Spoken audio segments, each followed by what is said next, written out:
good afternoon, and konbanwa, wherever you are in the world. I'm the idol to give you the wings to fly, Cyber Angel, Rita Kamishiro, have Lucid Multimedia at your service.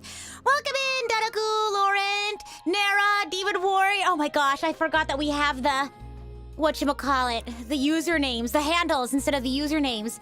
Oh my gosh, hello everyone. Everyone who is a stranger here now because they're using the handles. Just kidding. Oh my goodness. How is everyone doing today? How are you all?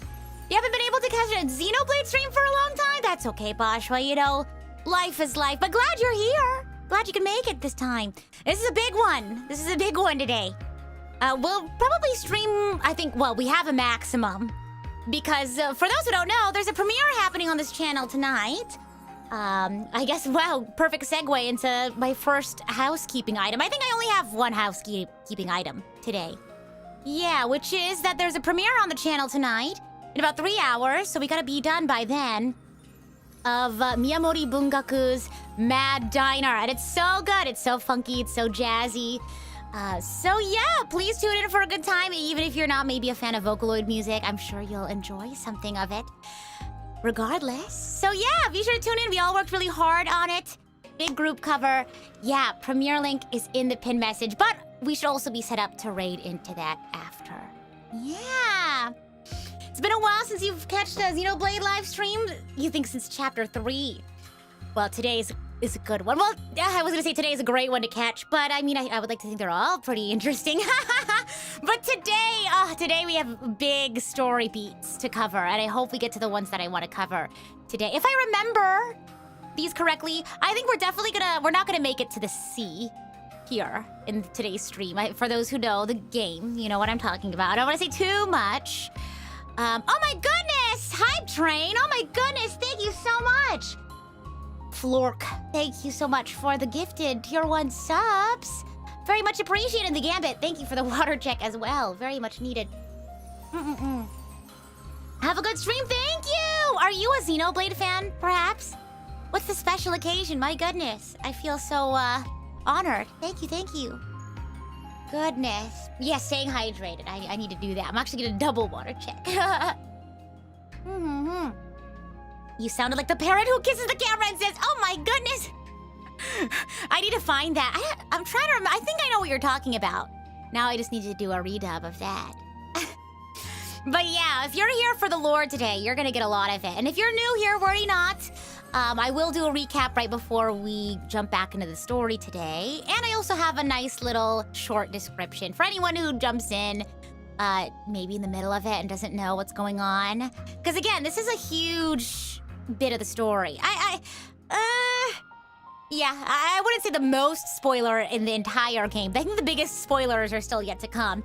Or the biggest revelations, I guess, are still yet to come. But this is pretty world-shattering, I would like to think. Yeah. But yeah, I think you came by at a good part of the story, for sure. We are going to be starting things today with a new hero quest that I haven't done yet. I haven't gone to play the expansion pass. So, yeah, this is a new quest for me. Everything, for the most part, so far, you've seen me play, I've already played myself off of stream. This being my second time ever playing the game. I've watched the cutscenes, though, multiple times, I will say that. So yeah, we're gonna start things off with a fun little hero quest I haven't played before we jump into the meat and potatoes of things. So yeah, it'll be hero quest, then we'll do a recap, story recap, and then we'll jump into the story, and then we'll raid into the premiere of Mad Diner. So, lots of fun stuff. Be sure to stick around if you can make it for the premiere. If not, thank you for stopping by. It's time to get started, shall we? Is there anything else? I don't think I'm missing anything else. Any good news? Anyone wants to share with the class? You can't wait to meet this hero you're gonna visit? Yes, same! I think the quest is called, Hero of the Napon, or Champion of the Napon. She looks really fine. She looks really cute. I feel like this is gonna be just fine. I think things are gonna go well because it's also level 19. So I think everything's gonna go just fine.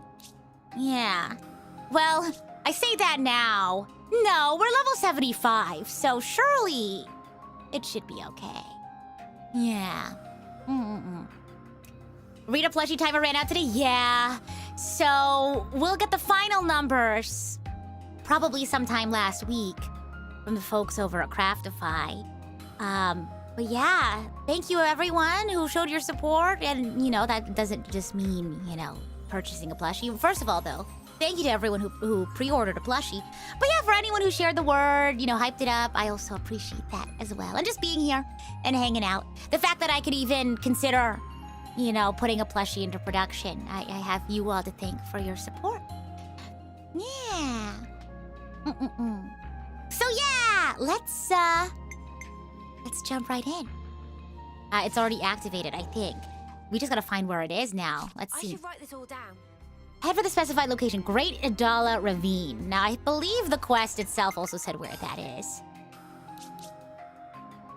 Okay, you can get there starting partway through Chapter 3. Great Idala Ravine. Fornus region, perfect. That's what I was looking for. Hi, Rita, you won! What did you win? What did you win? Congratulations on winning. Okay, Fortis region. We're looking for a ravine. Great Idala Ravine. Maybe this one? No. Yes, Arch. Oh, no. It should show up. Yay! Here it is. I can read a map. Why can I skip travel? Do I need to get out of the city? Am I, forced into the story? They're like, sorry, Shania, we gotta go. Are we gonna actually start with a story today? We'll see. If they allow us to, because I like starting with, more low-key stuff. Because if we start with really heavy stuff, you know what I mean? Then it's I don't want to say the vibes are bad, but it is very emotionally taxing. Let me, see if I could do this. You have to progress the plot a bit before you can quick travel. For real? Can I, slowly travel there? We're gonna see. We're gonna check. We're gonna see. We're gonna check. All right, hold on. Better put our eye patches on. Yeah, you better put your eye patches on. Oh gosh, I need to progress a bit more. So I guess we are gonna be starting with the main story. Is that okay? Maybe we'll use the other quest as a cool off. How's that? All right, are we ready for the recap then? Wow. Okay. Wow. Oh my gosh, we're gonna jump right in. Oh boy. Here we go. Yeah. Let's do it. Sure, sounds great. Are we ready? Are we ready for the recap? You can always huff it. Well, what if I get there and I'm not allowed to do the quest? You know what I mean? And then I have to go back all the way. Oh my gosh. No, I tried it just now, I think. I don't know. ADHD moment. I don't even remember what I just did. But I think we should just get started. Is this game cool? It is so cool! It is so cool, and I highly recommend you check it out yourself. But again, if you're on the fence, purchasing a game, it can be a very big decision. You can always check out the VOD, see if you like it. If not, that's cool too. But we're gonna do a little bit of a recap because this is a pretty significant part of the story. It is a huge spoiler, I would say. Not the biggest, but it's pretty significant. I actually wrote something in the description. I'm gonna use that to kind of help things along. But yes, in the world of Aionios, you have the colonies of Keves and Agnes, who are in opposition to one another, and they have to fight to live. They are locked in this system run by Mobius, who are the evil folks, the evil villains. And basically what this system that Mobius sort of created for the world is the opposing nations have to steal the life energy from the other nation in order to fuel their own nation's life energy through something called a flame clock. Basically, it's you use other people's life energy to fill up your nation's flame clock or your colony's flame clock within the nation. And yeah, it's been an ongoing battle, really, of fighting to live and living to fight. So our team here, the 6 on the left, the one on the right is sort of our guide right now.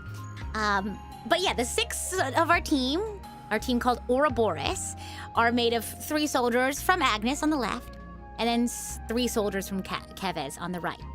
And at the beginning of the game, they were suddenly freed from this system that Mobius has created. And so that they no longer have to fight to live and live to fight. And they also got a bunch of cool new powers as Ouroboros. And so with their newfound freedom and powers, they basically set off to a place called the city for more answers about the truth of this world. Essentially, like, this is their first big milestone in the game. And so that's where we are right now. So as you can kind of tell, now that we've made it to the city, we're gonna be uncovering a lot of the truth about this world. And they've kind of been getting hints on that already. One of the such hints, I guess, is that people can live beyond the 10 years they thought they only had to live. You know, for Ouroboros, they've thought their entire lives that they only have 10 years to live. And they've sort of found out that people can live beyond, though, that lifespan. That, you know, elderly people exist. They basically don't know how, like humans work. They don't know, like, what a parent is. They don't know what a grandparent is, for that matter. They don't know about, like, children, daughters, sons, things like that. That doesn't make sense to them. The word city doesn't even, you know, compute in their head. They only know about colonies, the colonies that they live in as soldiers. So this is gonna be a pretty big chapter where they sort of uncover the truth. But I'll let the game show you instead of me telling you, shall we? Okay, let's go! Sort of shifting gears here now. They've been kind of getting a tour from Shania here, one of the members of the city. Pretty significant character, as you can tell. If you were here for the previous streams, you might recognize her as the girl who's been, like, stalking us. She's been keeping tabs on us, essentially. Yeah, I have a couple of favorite cutscenes in this chapter, or this part of the chapter that I'm excited to talk about. So, if you guys love talking about the media that you consume, you've come to the right place. I mean, some you know, games don't always have to be like that, but I like this game because it has moments like that. You said that you were monitoring us earlier. So is that why... Here we go. Why you stormed the castle? After the Ouroboros stone activated, Shania relayed the info straight back to us. Right, Shania, So our I've been stalker. looking for a chance to contact you. Oh, really? We reckoned that you would just Here's head a fun straight fact here. about Shania that you can't share yet What we because it's did a not spoiler. expect Oh, yeah. was for you to dive straight into the heart of the enemy's base. Ah. I was flipping out. Your actions were so reckless. I started to wonder if our saviors were just a bunch of raving lunatics. They kind of looked that You love this way. part? Same. That's a little too harsh. I think there's just so Sorry. much about, Poor like... choice of words. You're talking about Monica How telling them about, like... hotheads? Yeah, that's not a lot better. Still, it About helped us complete one the of our pods, primary right? objectives. Securing a number of growth modules. What are those? What are those? I'll show you. You'll find it quite interesting. It's the very reason why we fight. Oh gosh, okay, I have to pick up the... I was gonna eat some chips. But Now I yeah, know how you I guys have felt lots in of Colony yapping I 4. want to do. Right? There's At least two they warmed scenes up that I to want to talk eventually. about. Maybe it'll be the same here. Oh gosh. Huh? What's that? Da-da-da. What's what? Where are we getting distracted? Oh, What is it, Lance? Looks like we can go on from here. Oh, from here? Okay, okay. You're talking to me? Are we... We're still following Shania. Sorry, sorry, I got distracted. My bad. Thank you, though, Lance. I appreciate it. Lance is enabling my, my tendency to get distracted by things. Once that stops, you can try again to quick travel. We'll just quick travel after this We're bit now of more or story. less above I don't the want to, like, Swords Hilt stop Guard. it in the middle of it. You know what I Even mean? this place was once ravaged by war. By Keves and Agnes. Has the war really spread this far? Gosh. There's even more. More husks underneath. Yeah, Uni saw her own husk, which is very terrifying. Aww. Aww. Thanks. Besties! I love their friendship. friendships. This right here is what the world is really like. Goodness. Uni needs a hug, Designed true. to keep us shackled. Keep us shackled?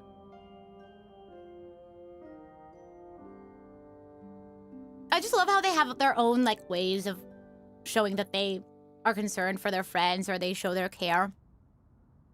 You know what I mean? Because Senna's very much like a hands-on kind of person. Like she does seem like, you know, yeah, like what she just did just now, or like maybe a hug, or she'll say something outright. But someone like Tyon Hey, would like notice You know it, that right? pile of husks And earlier? maybe sometime You are later, thinking about when sending those on, the are you? situation isn't as like, maybe when things have cooled down is when he'll step in. So it's cool seeing how everyone is super different in that way, just like in real life. Aren't those... Cradles. Oh, Your this so-called OST. cradles Oh, so good. are the growth modules that birthed you. You were conscripted from birth, trained to kill one another ruthlessly and steal each other's life. That life energy pours into the flame clocks, becoming the fuel that feeds Mobius. In order for Mobius to exist, they must continue to claim life energy. And these cradles right here, they're used to recycle your lives. Ethel. Yeah. You live your lives in servitude so that Mobius can exist. And even in death, there's no release. You'll just keep getting recycled. No way. There's your shackles.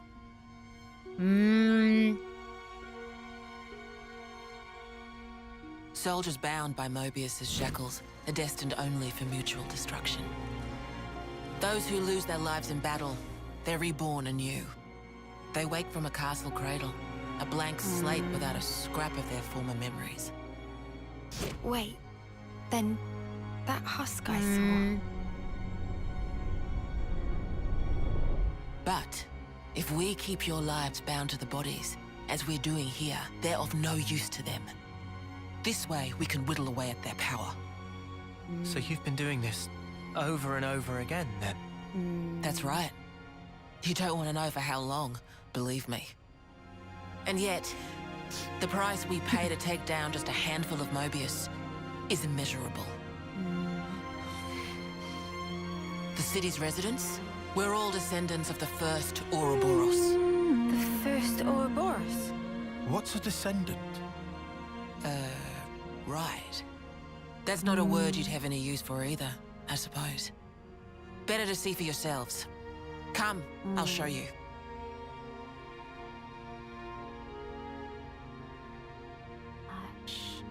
I know. That's why I love this OST. It's so good. It's so subtle, but it's so powerful.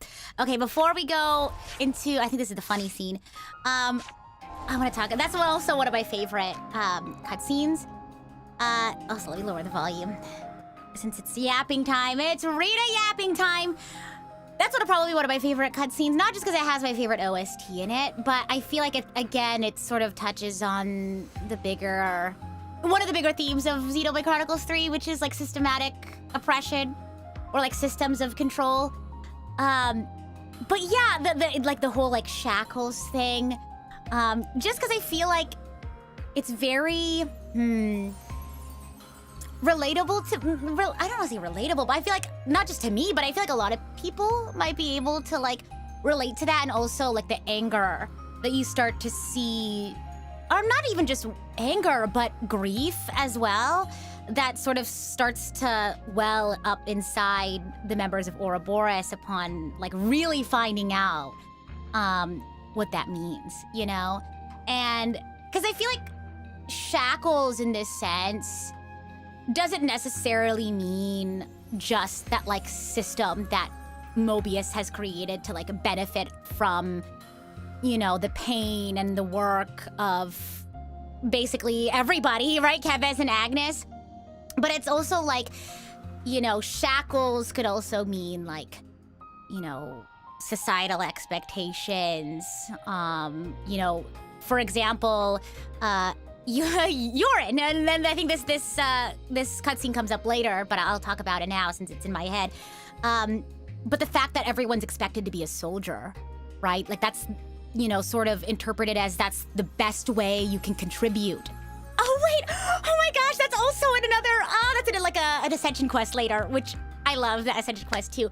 But sort of like a societal expectation that you will become a soldier, and being a soldier is the best way you can contribute to your fellow people.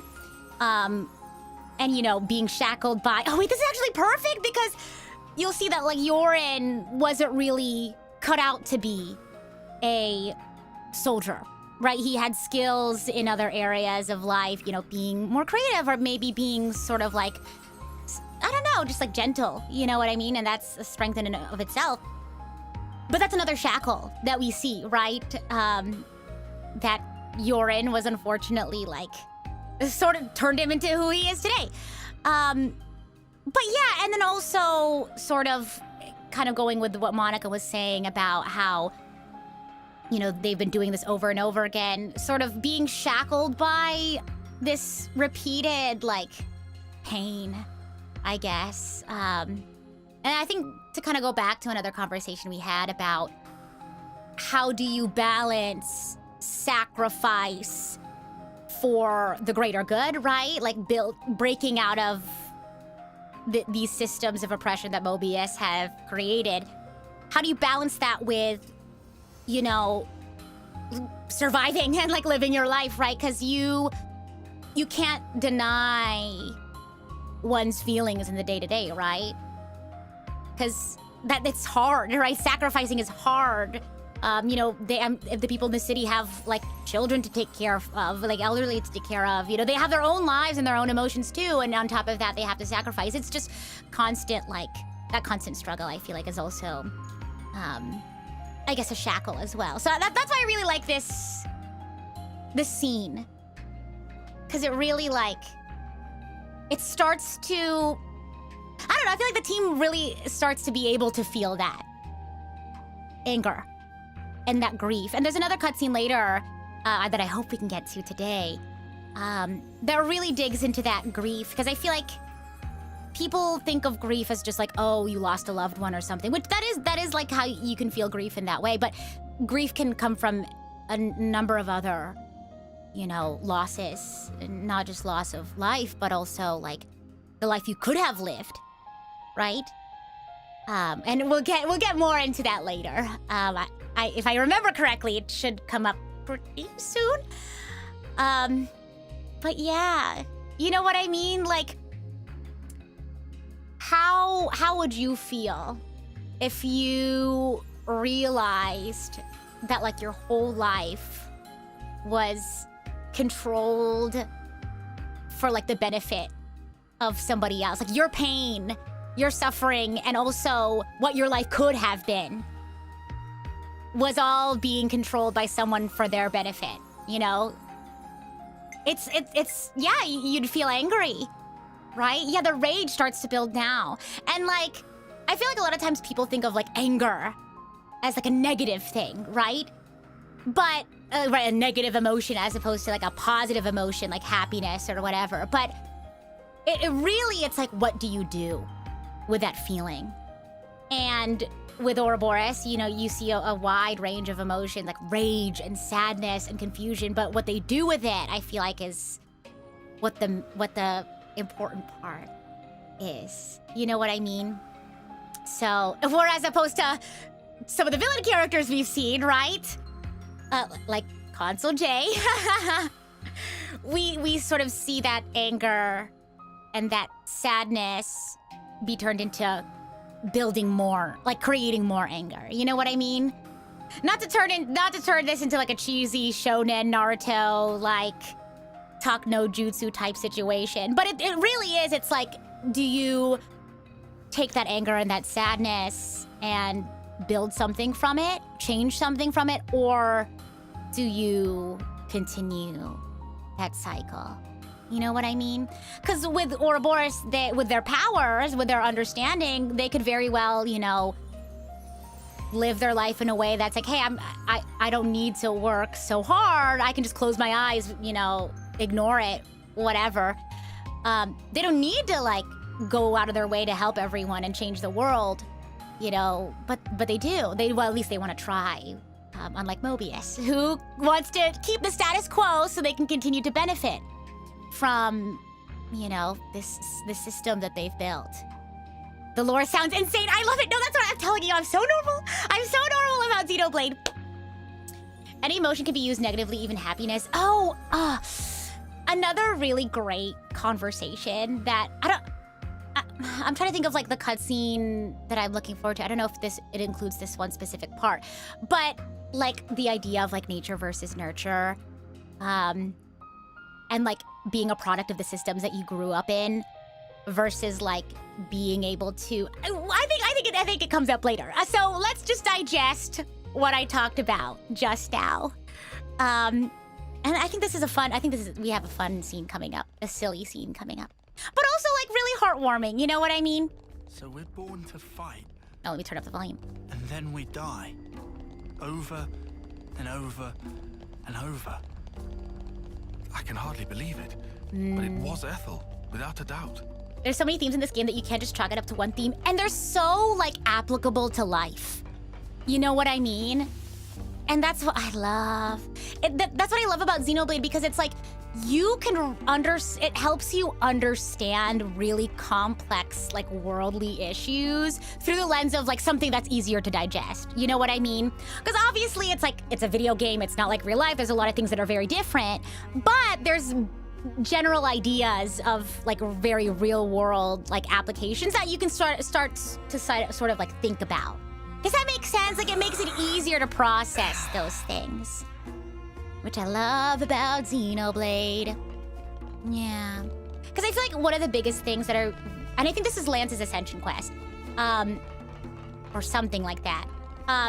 Is sort of like coming to terms with that grief of, like, what your life could have... Not what your life could have been, but, like... Instead of being angry about... it, or rather, not instead of being angry. Instead of, like... taking that anger and that grief of, like, ugh, you know, it's unfair that, you know, this is the life that I was born into, or this is the cards that I was dealt with, right? You can be angry about that. You can be sad about that for sure. You can have grief about that, no problem.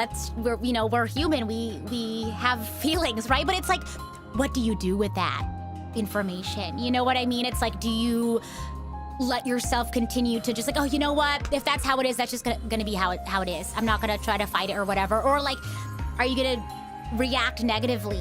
Or are you going to, I don't know, build something from there? Are you gonna do something productive off of that? You know what I mean? Anyway, continuing on. You've listened to so many deep dives in the characters and their motivations in this game. You're so real for that. You're so real for that. Oh, this one's so fun. This is so sweet.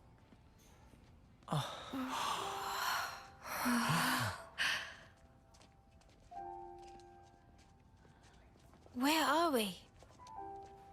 Hospital. This is a maternity ward. Maternity? Doctor, may I? Doctor? I like how he has the vials on his coat. This part is so cute. This is one of my favorite tie-on moments too. It's so heartwarming.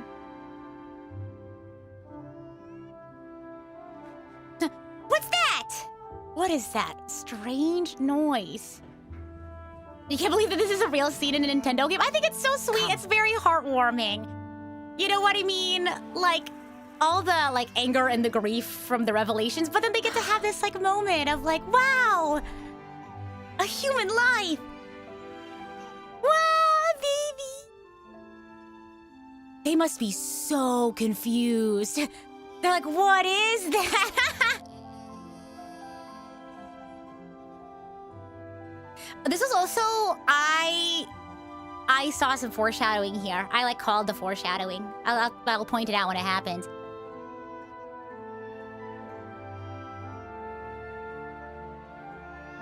Aw, this is so cute!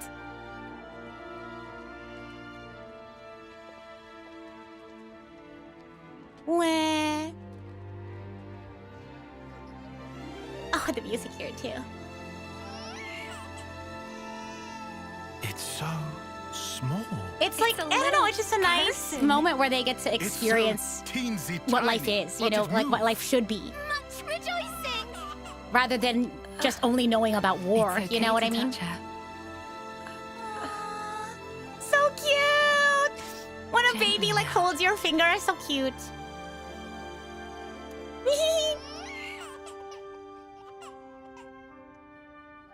Oh, cute. It's a tiny person, yeah.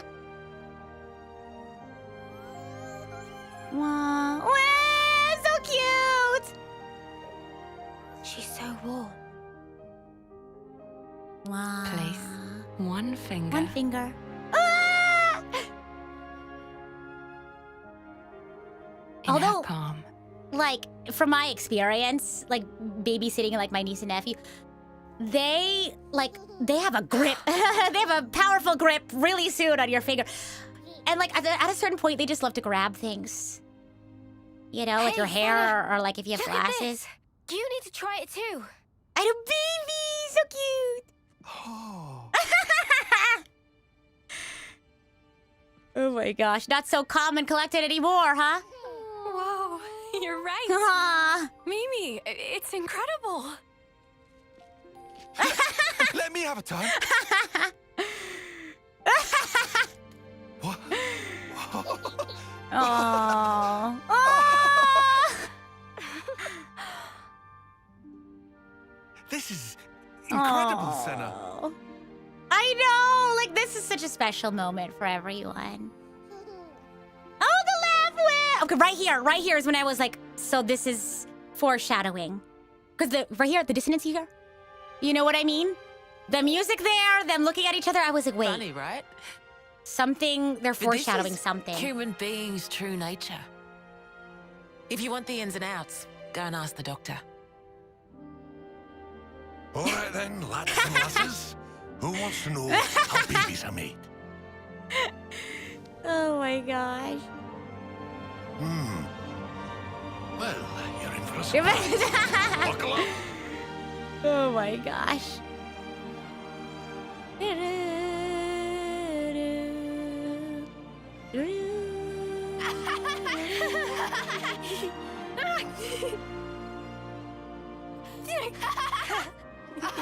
Oh, this was the scene that I was thinking of. I thought it was a separate cutscene. Or maybe? I think it's... No, it's later. It's later. Aww, the elderly couple. Elderly couples are so cute. Aww. That's sweet. Oh my gosh. They're probably like, what are they doing? Then why are they pressing their faces against each other like that? Foreshadowing! Oh my gosh! This is how it should be. This Oh my is goodness! human nature. What was that all about? We are born defenseless, grow up. Then those who find a spouse create new life together, age, then return to the earth.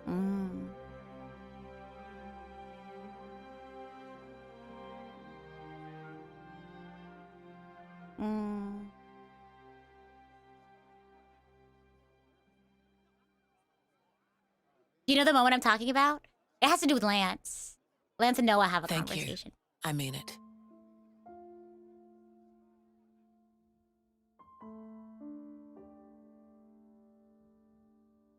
Elderly couples are so cute. They are! Well, elderly people in general are so cute.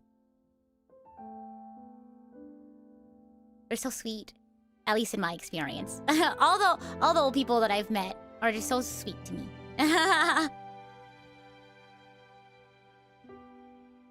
I know, Monica, Guernica. what was that word you used? Spouse? A partner in romance. Rome? The feeling of having someone very precious to you. Oh. That'd be one way of putting it. Oh, gosh. Oh. Oh, that's so sad.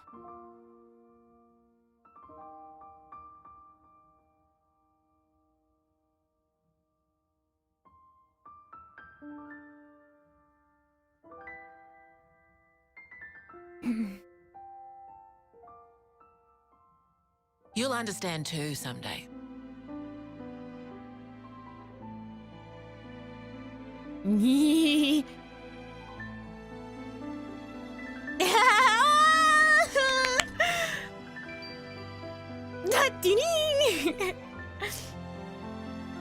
Or Cute! it might be that you already do. Oh, I love them. They're so precious. I know, who's cutting onions seriously, though?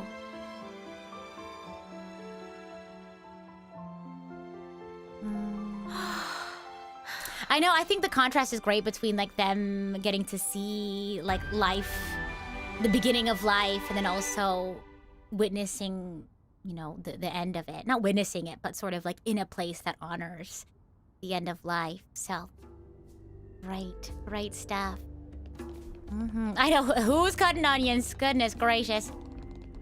Monica ships Noah and Mio. Well, I mean, she's like mature. She's like lived her life. She has wisdom. She knows what that looks like, right? Falling in love. She's just like, oh, look at them.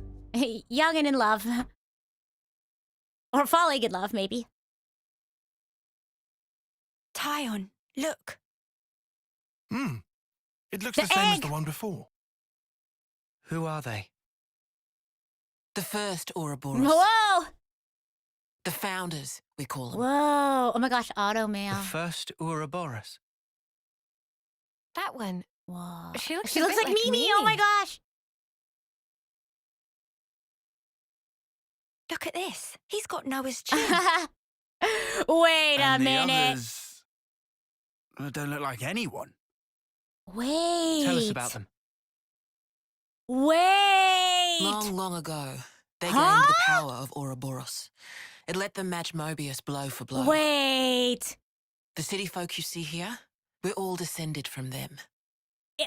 Whoa. Okay, no, friendly reminder, no spoilers. But now that I'm coming back to this, after being a Xenoblade fan, like of playing 1 and 2 and like being around, I've seen like box art. I've seen like character art. And for the most part, I'm like, I'm not going to look at what they're called. I'm not going to look at what people are saying about it, but interesting. And I've had my theories, right? I try to avoid spoilers as much of it as I can. But, you know, I see things on the internet, a stray fan art here and there. I'm like, that probably has something to do. But I'd always assumed that it might be like a sequel. Do you want to share your theories for posterity? I mean, I guess. Yeah, don't confirm or deny, okay? So now that I'm watching this back and hearing her be like, these are the descendants, I'm like kind of confused. I will say though now, like before when I watched this for the first time, played this for the first time, I was like, I have no idea who you're talking about. But now I'm like, wait a minute. Because that first one... That first one kind of looked like Shulk. Like with the vest and like... Does Shulk wear goggles? But with the hair too. And then they were like, hey, that person has Noah's chin. And then that was like, that one looks like Mimi. Huh. Don't worry, it doesn't mean anything. Okay, I'm erasing it from my mind. Bound by their blood. I think It they was have the you look at each queens, statue. so they Oh, say. okay, Keves cool. and This Agnes. is awesome. This Their is powers this is united basically a whole new created experience for me Ouroboros. then. Ouroboros are the only ones that can take down a Mobius. Although, there can only be 6 Should I look at them? Ouroboros alive at one time. Should I look at them now? By activating Strange the comment to stone's make. What do you cage mean? here, Which one? Those with aptitude can become Ouroboros. Only 6? Ooh. Why so few of them? I get it. That's why they got so upset. Strange comment. That one has Noah's chin. Yeah. Finally clicked? There's only so many seats and stones. The one that my father was moving, it took a long time to be found. Because I 6 think is I'm an even finally getting the number. gist of this whole Ouroboros deal. But the queens? Not those sham figureheads in the castles. The real Yeah, the queens. real queens. Woohoo! Yes, real queens. I knew that soulless piece of clockwork junk wasn't the real deal. Does that mean our queen is false too? Mm. We're still trying to pinpoint the true queens. Oh, I They're know. out there somewhere, sleeping. Sleeping, What eepy for? sleepy. Why else? To take our world back from Mobius and set things to rights. The true queens You came in will on the help scene, us there. yeah. You missed Hang the on a bleeding baby second. scene.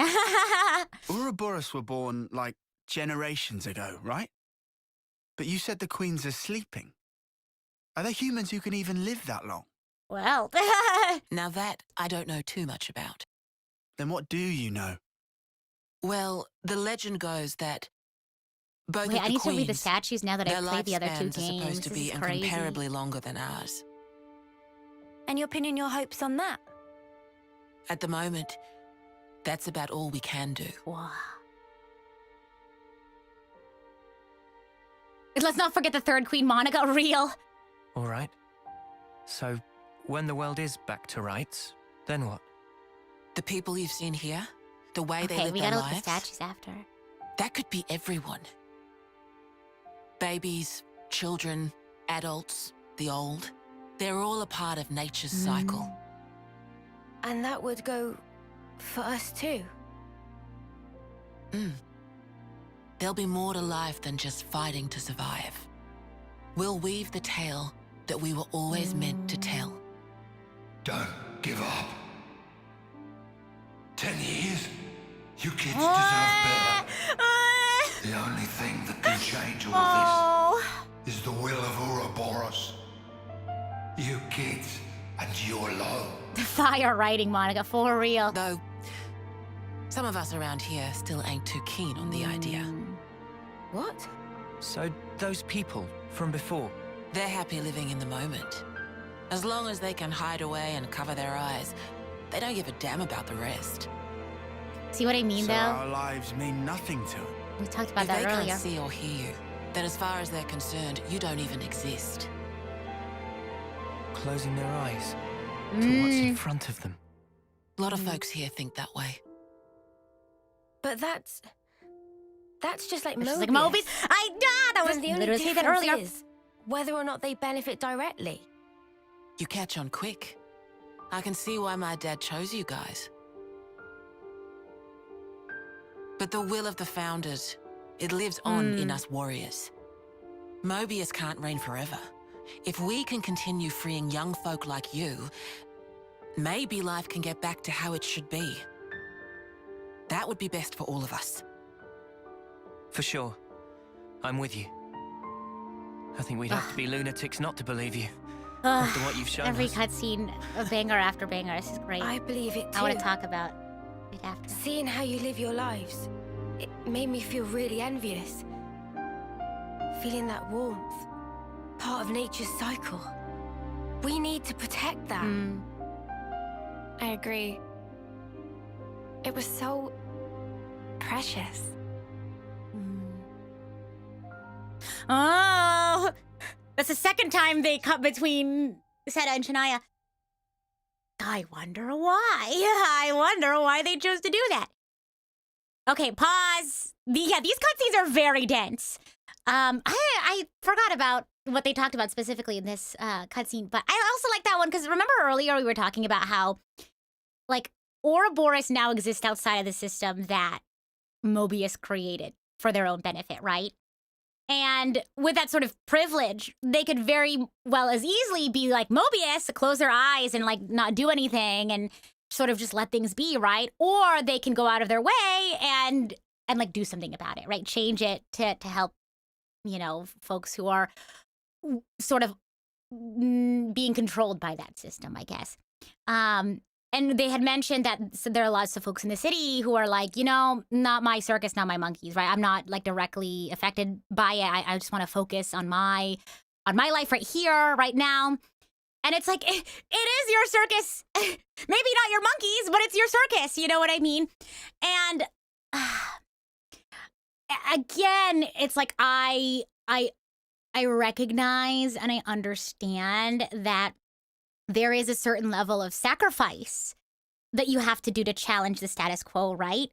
Like, I don't shame anyone for, wanting to, not struggle, right? Why, that's not such a bad thing, right? But at the same time, it's like, how do you, because this is something I've always like struggled with, right? Is like, how do you convince someone to care about something that doesn't directly affect them? You know what I mean? And on one hand, just talking extremes here, you can't care about everything, right? You can't care about every single thing that's going on in the world, right? You can't be actively like doing this or that to change everything in the world, because you can't. You're just one person, right? And you can't reasonably expect to make an impact on every single important thing. You would just run yourself ragged. You'd go cuckoo crazy, right? But there's lots of very real things that you can do within your community to help your community. You know what I mean? And for the people living in the city, like, they're very much directly tied to Ouroboros and their dealings and, things going on with Mobius. And it's like, I don't know.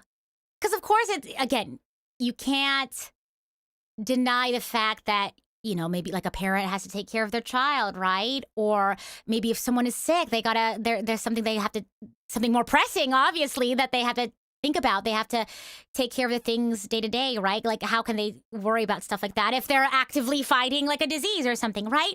But outside of that, to think that, oh, I don't really care because these actions don't directly affect me or what I want to do in my life it feels so, not short-sighted, small-sighted? I don't know, because everyone's lives are sort of affected by somebody else, whether or not you realize it. Does that make sense? Because it's like, let's say you go to the grocery store, you buy food. What if the person running the market is being directly, like, running the market, or the one who's checking you out, like at the cashier, right? What if they are sort of being affected? What's going on? And it's sort of like we all impact one another in little ways in our lives without even realizing it. So to say that it's not your circus, right? Not my circus, not my monkeys kind of thing. It's not, you're not looking at the big picture. Does that make sense? Exactly. No man is an island. So to think that, like, you can just close your eyes and ignore it and move on is a choice. It's definitely a choice, for sure. And again, going back, I'm not trying to, like, there's nuance in everything, right? Like, some people have more pressing day-to-day issues or things that might sort of, like, maybe, again, like that example I gave earlier, like a parent who needs to make sure that their child is, like, being taken care of on a day-to-day basis, sacrificing in order to change the status quo requires a lot of effort, requires a lot of sacrifice. Me using the same word twice. So I don't know. It's just that there's a balance to everything. You know what I mean? And it's not super black and white. Okay, I'm gonna get caught. I was too busy rambling, staring at the pause sign. I can't, like, ramble and read at the same time. Does that make sense? Anyway, let me take a look-see here. La la la. The individual is who they are partly due to who they are not, and the totality of all others in society. Absolutely. Because remember, we are who we are. Like, one of the things that not define us, but influence our behavior and the way that we talk and the way that we see the world. That's sort of how we're socialized, right? And who are we socialized by? Other people, right? The people that we grew up with, the environment in which we were raised. So very much you are a product of your environment and your surroundings and the people that you are surrounded with. I don't think it defines you, right? Because you can definitely change and be a different person from how you grew up and the things that you were taught when you were growing up. But it's foolish to think that, you aren't being affected by the world around you. Does that make sense? To quote FMA, all is one is all. Exactly. And like I said, Jared, again, great point to circle back to. There's only so much you can do, right? yeah, understand your limitations and move forward despite that. Because again, I feel like on the extreme end, sometimes we're like, oh gosh, there's so much I need to take care of and worry about, or else I'm a bad person. You know what I mean? And I feel like sometimes we get into this swing of things. It's like, oh, you don't know the most recent update on this and that and this and that.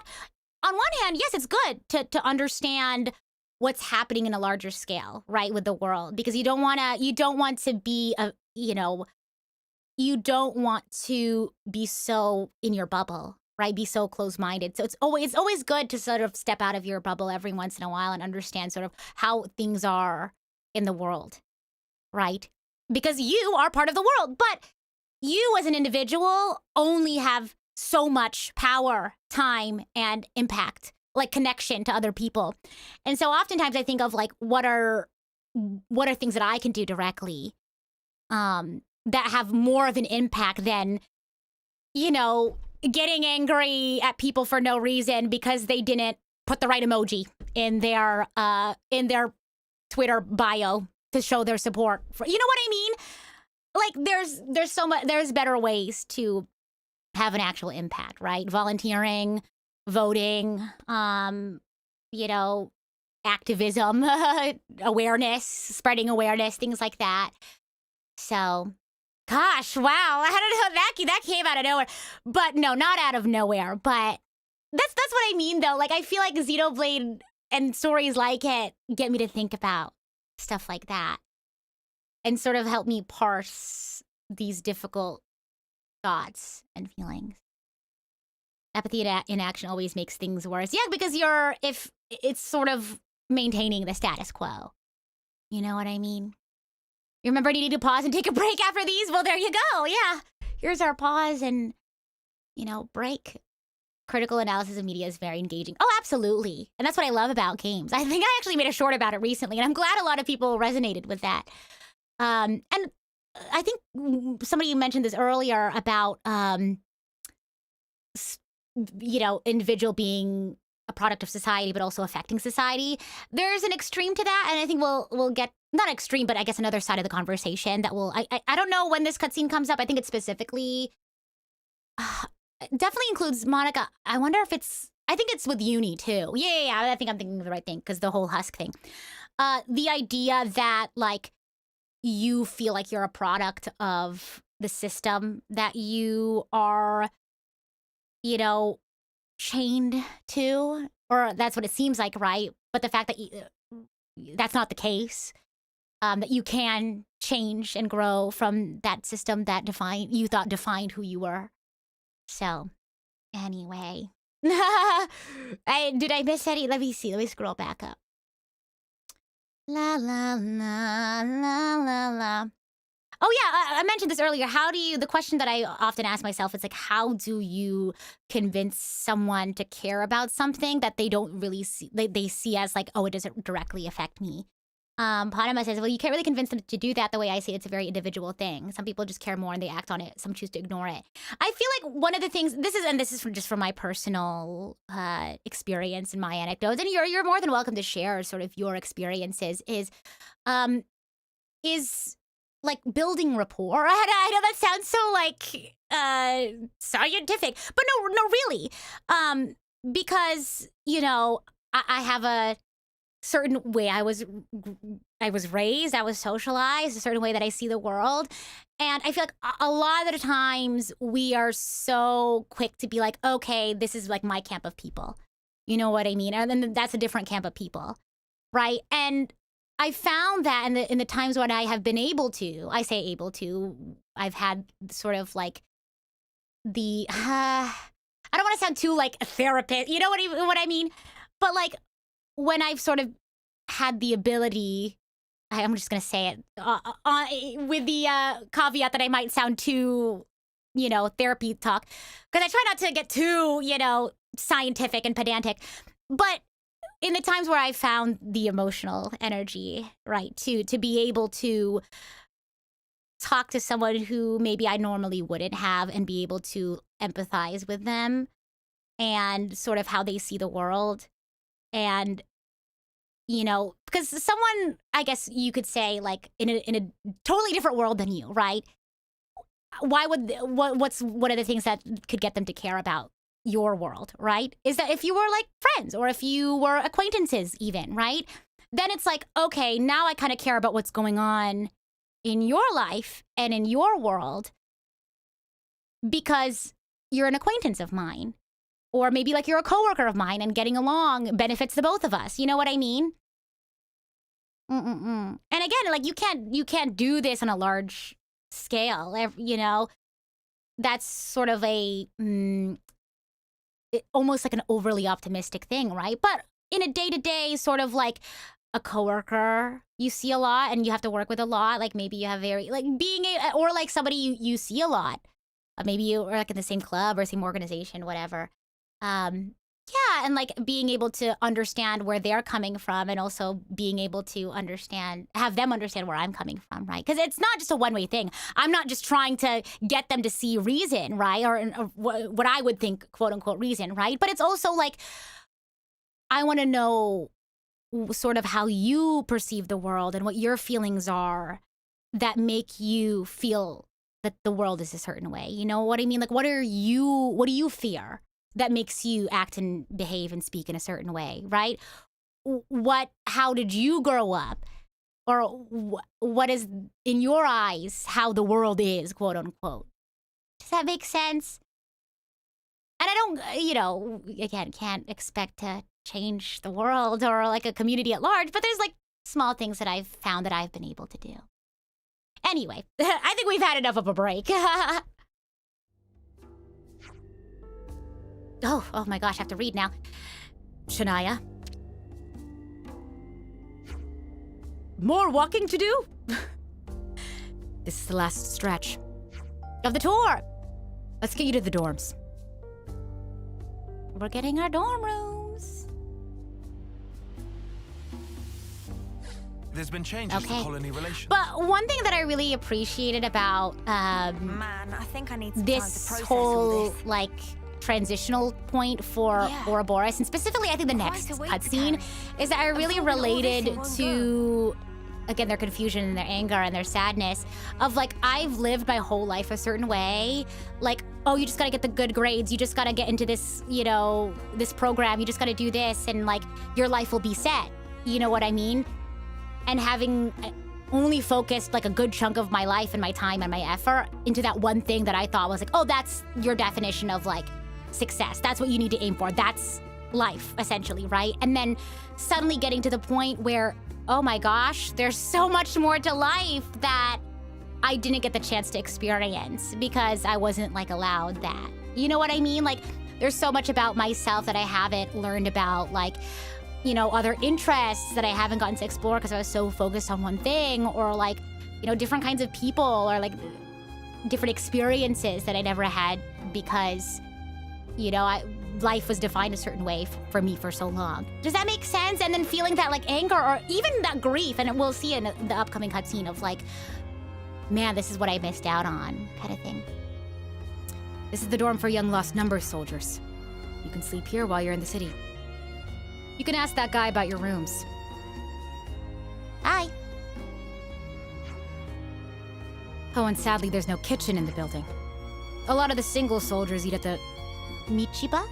Sorry, the Michiba? The Michiba canteen. But if you want to do your own cooking, feel free to use that empty pot of land over there. Oh, I thought she was gonna say cooking pot. Got it. Thank you, Monica. Tomorrow we have a lot to discuss. Agreed. How shall we arrange that? Meet me in the Lost Numbers War Room. It's the place down the lift from near the Praetorian Hill! Interesting! That has significance to me now, which we passed on the way here. I'll let you know closer to the time. You're pretty sure you're gonna start hyperfixating on this game soon? Oh yeah. Oh yeah. Oh, before I forget. You're free to explore the city as you will. Oh yay! I kinda wanna, there's a couple of cutscenes that I wanna get to though. Is that really okay? I said we weren't hostile, right? I thought you'd be pleased not to have me breathing down your necks. No, we're grateful. Thanks for everything. Well, to be fair though, I don't know when we'll get our next free time. So, because basically I want to get to the point where, because I think next chapter we'll get to the ocean, or the sea, I guess. Do we want to pause and do the hero quest now? Or do we want to continue a bit longer? I'm thinking up until like Salmon. You know what I mean? Napon? Is it Napon? Salmon? I was thinking that might be around where we will end for the day. So do we want to like get through the stuff before then? And then do the hero quest? Or do we want to do the hero quest for a reprieve? I don't know your thoughts. I don't know your thoughts.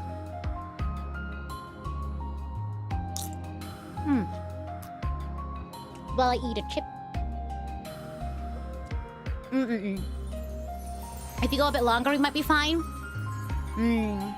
You're fine with whatever? Okay, we'll do the hero quest. I feel like that might be easier to manage time-wise. Yeah, the DLC hero quest. This is my first time playing this one. Because I don't know how long this hero quest is. So, I don't want to accidentally stop in the middle of it. If that makes sense. I'd rather get to the other parts of the city next time than stop in the middle of the hero quest. So, let's try it let's see if we can actually quick travel. And then we'll decide from there. This one's kind of short. No, yeah, true. And then we're also over leveled, so. What the heck? What the heck, sure.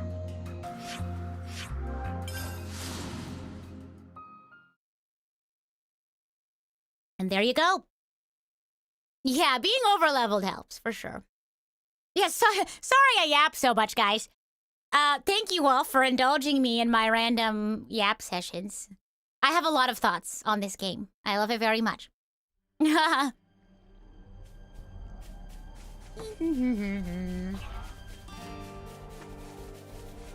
don't know. I just feel like it's very human.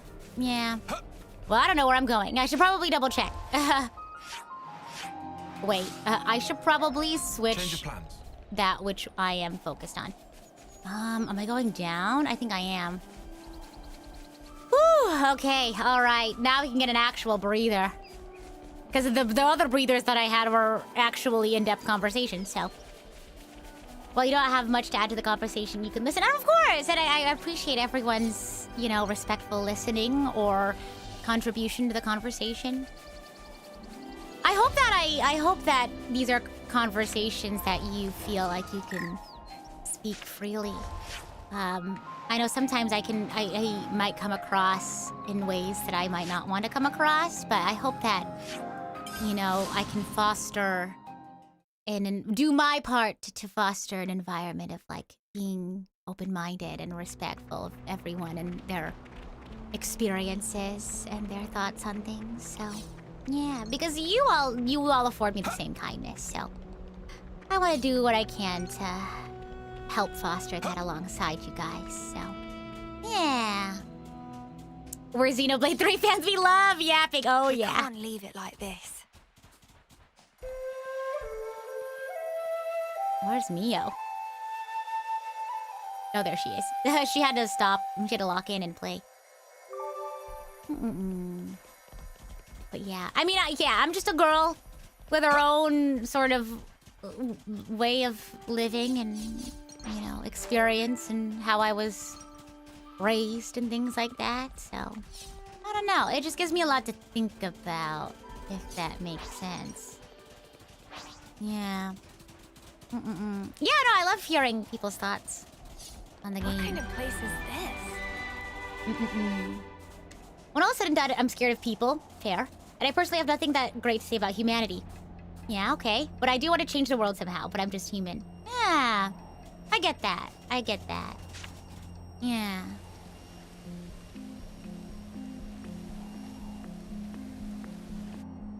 Because again, it's like your experiences have sort of informed your perspective on the world. But I think what's admirable is that, despite that sort of perspective, whether it might be good or bad, right, positive or negative, it's, I think, an admirable thing to still be able to want to, like, improve it. You know what I mean? Because you can have that sort of image of the world and think, oh, it's so great, I don't need to do anything, right? And that's equally as terrible, right? As like, oh, you see the world as a terrible place, but you know what you think, like, oh, it's so futile, I might as well not do anything. You know what I mean? Whereas, regardless of whether or not you have a positive or negative viewpoint of the world, it's like, if you're wanting to do something to improve it, that's what matters, right? Oh gosh, here we go. Who is the champion of the Napon? This is exciting! Oh my gosh, I haven't seen this content before. I'm excited. Hey, there you go. That's why you're the champion of the It's under Napon. attack from a pack of monsters. This is I could have so... told you that. Come on, Noah. That's true. He's just saying what he's seeing. Mio's ear is activated. Real. Huh? Ah!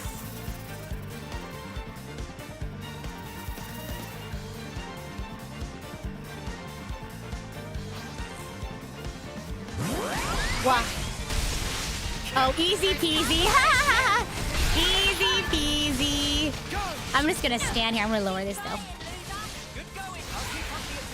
Try loser. Oh my gosh. Oh, Uni. You know what? Maybe what if I... Okay, well, I didn't even get the chance to use an art. He took care of it for me. Gracious goods, that was close one. If not for Eno, Caravan would be bittersweet. Eno, that's cute. No trouble. Just happy everyone's still fine. Oh, Pleased to cute. take good care on the ongoing. Only if Eno She speaks like a Napon. Caravan of Cheerios soon will offer special Bacon Savers discount. Promise.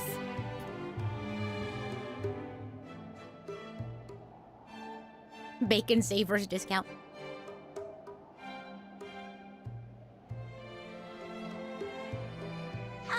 Excuse Eno? Oh. Just wanted to ask if She does. If not too Speaking much of bother. What is it? Was it I love her perhaps design. that it was friends that helped, help those Napon? Right. We happened to be passing by and saw you all in trouble, so... Oh, Nah. Courage to thwack wicked monsters. To offer aid to total stranger pun. Humans like friends are very reasonable. No, wait, she's so sweet. Or whatever is human equivalent. Oh. The limits of expression cannot possibly give voice to such violent, overpowering emotion as feeling. That seems a little dramatic. All we did was help you out in a scrap. Well, all it means is that we did well to give her assistance. By the way, your outfit looks quite unusual. Which side are you affiliated with? What is meaning of affiliated, please? Let's try a different tack. Are those Nopon from before your friends? Judging by their manner of speech, I would surmise that they were already previously familiar with you. Affirmatory! All Napon who live wild and free, count each and every one as friend. And with good reason. Gained double name by fight for universal Napon love and peace. Is champion of all Napon kind.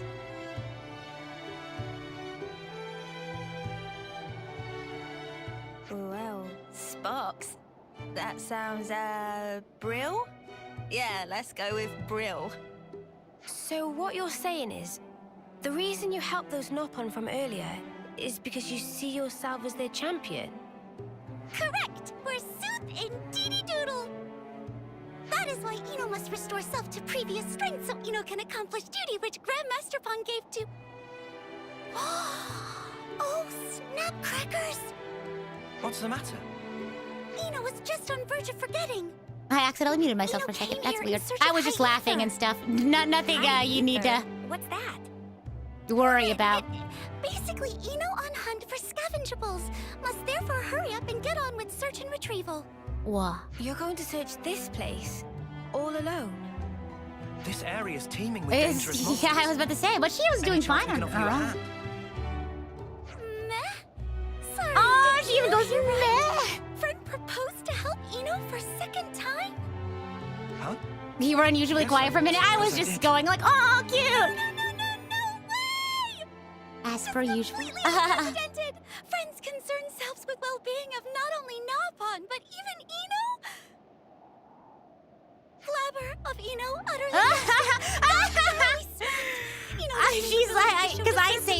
flabbers are gasted.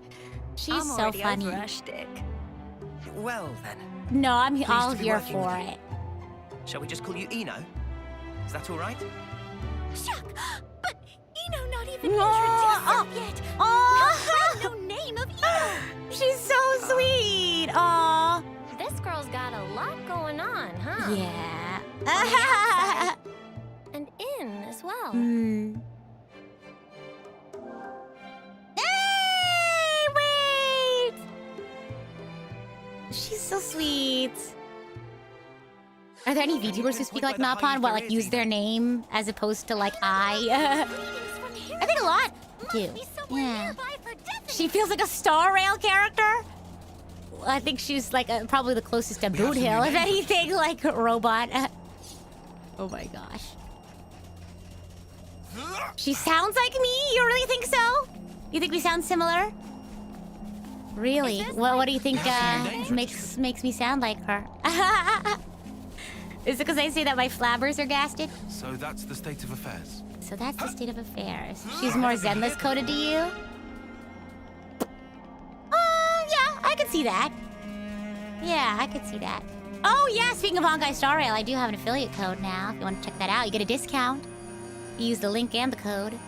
Whoa, look at that. Hey, what's that shiny thing? Shiny mentioned. Sphere. And high Oh. ether that Eno's searching for contained within inside. Oh. Well, we can't get near it like this. There's chickens We'll have around to it. get the monsters Is that a round here chicken? first. Well, Eno, are you ready? Eno was I'm ready. I'm ready. Wait. Right on. Let's make She's it so quick then, yeah? sweet. Yeah, let's make it quick. Okay, go. She reminds you of a bug-type Pokemon? I can see that. Sort of like, we gotta start the battle? Okay, hold on. I think that's like her armor? Or I guess like her mechanical limbs? Anyway, I'm trying to. Hold on. Hello, there we go. I was like, wait a minute. I think if I press A too closely to it, it might recognize it as me trying to, I don't know, whatchamacallit, interact with the ether sphere. Yeah, I gotta defeat the high-level chickens. Is that a chicken? It's ether, all right, exposed to the surface. Looks similar to a regular ether channel, but the energy density is off the charts. I suppose we could harvest the energy, rather this high ether into an ether cylinder as normal? Maybe. Want me to take a stab? Oh! That scared me. What's wrong, Eno? Cannot harvest high ether with baseline cylinder? Are friends kidding? Would easily overflow capacity and cause vessel to rupture Whoa. with extreme explosivity. Yeah, we don't want that. Whoa, are you serious? Close call. Oh, gosh. What? You're not actually in a hurry to get your wings blown off then? Lance, I beg of you, occupational safety is no joking matter. Okay, Is there OSHA. something else we could use then? Eno have just the ticket. Uni is like, Ryan. Like, what does this button do? Harvest high ether safely. Can use this here HD Ether Cylinder Plus. HD Ether Cylinder Plus. HD stand for Okay. handy dandy. Handy dandy cute. Handy dandy. Okay. I guess it does suggest some improvement on the classic ether cylinder design. Oh, And new its and simplicity improved. belies a high degree of efficacy bestowed by the added refinements. Oh, thank you. Cool to know. Yeah. Well then, no time like present. Friend can go ahead and No collect time like high ether present. now. Huh? You want me to do it? His very rare chance for opportunity. Eno do not mind cute. letting Noah do honors. Please, be guest of Eno. It's definitely not going to explode, is it? Oh! Fine. HD Ether Cylinder Plus come with Eno approved seal Oh. of quality. Hey, oh. So please to place trust in. His All look right of then. like, You only live once. Let's give this a go. Noah, isn't the whole bit that... Never mind. Noah, we just came off of a cutscene where we were talking about how you guys die and live in a cycle. I don't think it's that you only live once. What a saying. I know, that's what I'm saying. my gosh. Okay, I didn't read through that. Okay. Collecting a certain amount of high ether from ether spheres will award you a filled HD ether cylinder plus. Okay. Okay, sure. That makes sense. Let's swoop it up. Carefully.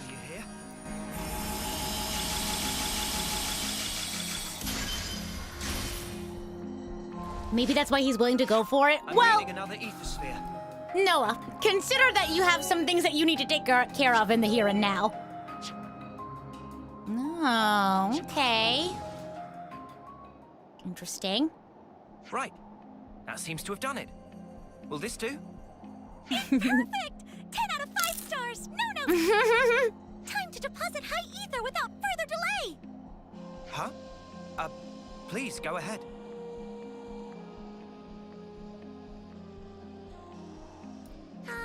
Oh my gosh! What the? Is that safe? Wow. That hit all the right spots. She's drinking it like Mountain Dew. Did she just drink the cylinder? Please tell me I hallucinated that. She just drinks it. I know! What did you just do? Oh!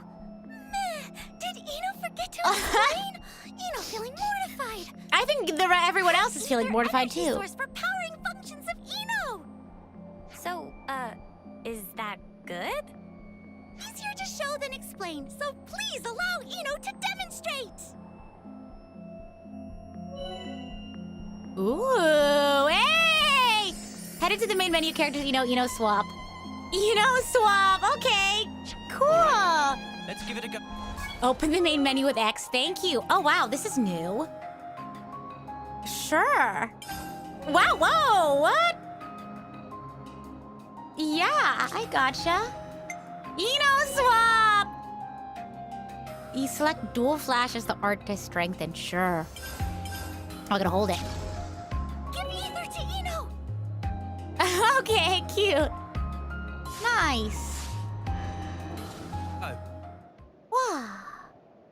Look, snippety snap and ta-da! Capabilities of Ta-da! Eno power up greatly.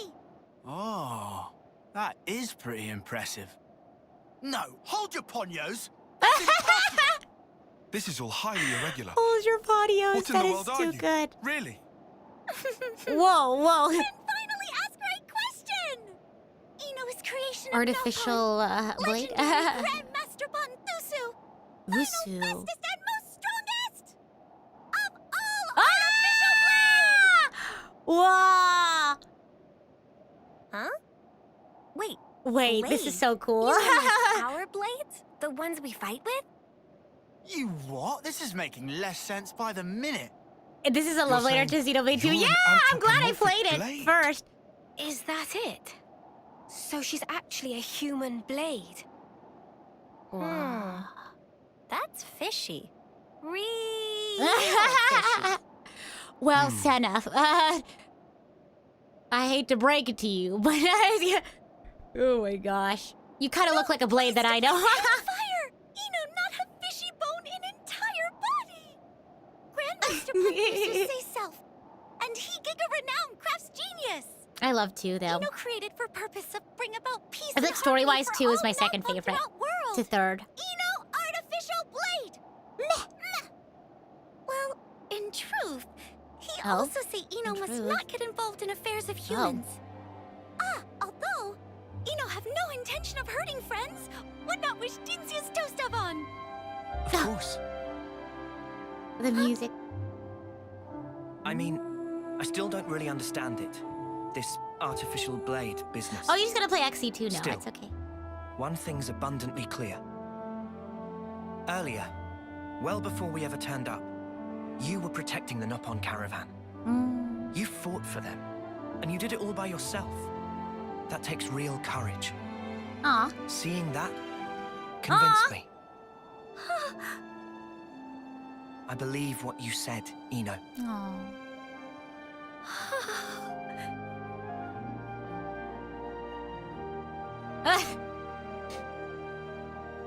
That's our Noah.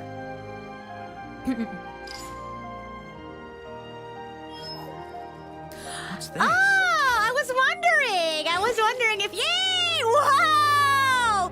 You look like a Power Ranger. Wait, this is cool. Oh, wow. Nice get up.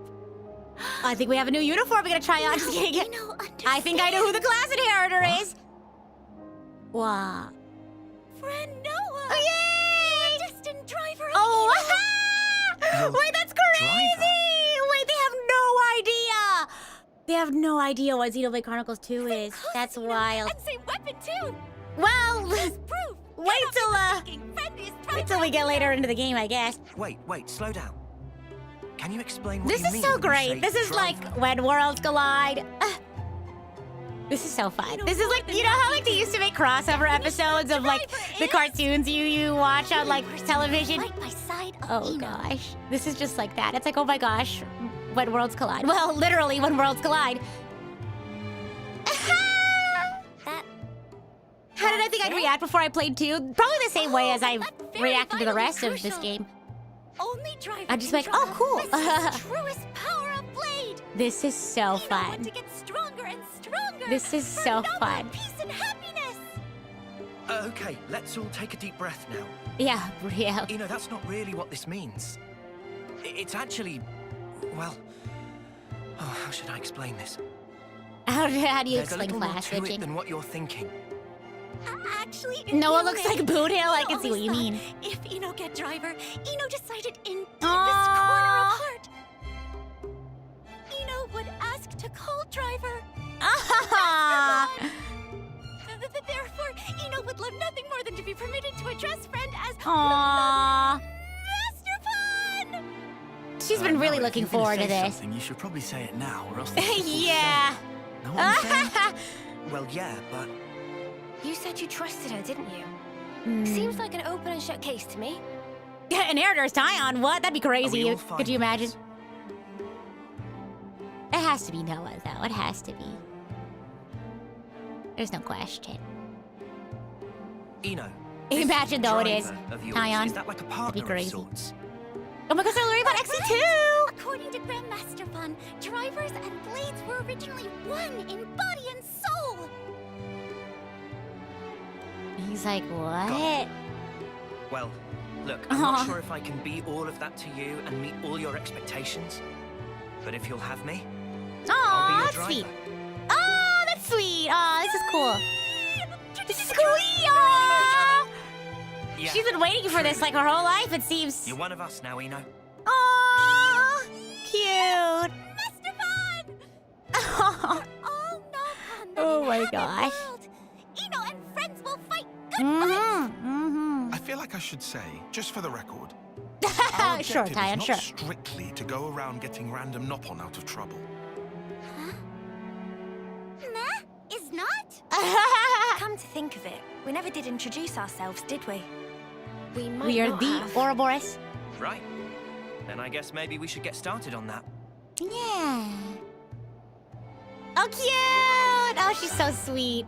Oh, wow, that was short, huh? Okay, it's time to play my favorite game! Artificial blade Eno. I feel like we have a general idea of who it's gonna be, so we're not gonna dwell too long on this, but if you wanna guess, you have 10 seconds. 10, 9, 8, 7, 6, 5, 4, 3, 2, 1. It is... Yoink. Noah! Yeah. That makes sense, that it would be Noah. Me, oh, that'd be funny. Oh my gosh, Noponic Champion.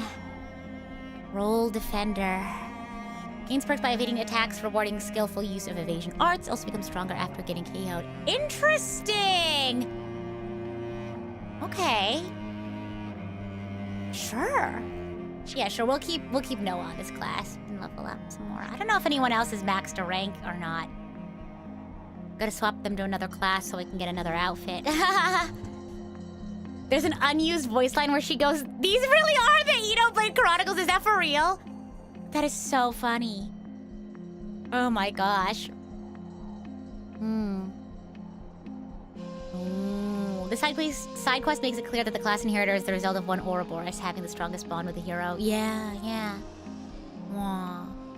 Eno says, "Ah, just remember, Master Pawn, there was important thing that Ino was forgetting. What is it, Ino? It have to do with HD Ether Cylinder Plus that Ino gave to Master Pawn. According to Grandmaster Pawn, Cylinder conceal yet more hidden power. Really getting our Noppon's worth out of this one, huh? Yes! Yes! To release true power, however, it need further level of upgrade. And what happens once we release it? Only good things and many! We able to bag bags of high ether and make Ino a whole load stronger. In other words, it would improve the cylinder's technical specifications? I see. So anyway, Ino wanted to ask Master Pawn to also help improve Cylinder in parallel while looking for ether spheres. Right. Sure thing, Ino. How do we go about doing that then? HD Ether Cylinder Plus is a highly specialized product made with proprietary Noppon technology. She's like, you gotta play this great game. It's called Tiger. Therefore, best bet is to request revamp of certain Noppon technician. Well, Riku's right here, so... Riku already got wings full with blade and gem maintenance, so would like to pass buck on this one. Oh, so that's your excuse? Sure, pal, if you say so. Huh. What other Noppon connections do we have? How about those Caravan Noppon we helped out before? An adroit! Well, there you go, that's our word of the day word. An adroit suggestion, Mio. They may yet remain nearby. Well then, shall we have a look around? Roger, we'll go. What? Roger, we'll go pod, says Ito. Okay, sure. I'm gonna pretend I know what that means. Going full HD. Okay. Oh, interesting. Okay, we gotta farm the ether spheres. Okay. Sure. I'm sure I can do that over time. How much do I have to do? How much do I have to collect? Is it just like over time? What is it called again? I already forgot what it's called. Oh, you're going full HD. Oh, and the challenge battles too.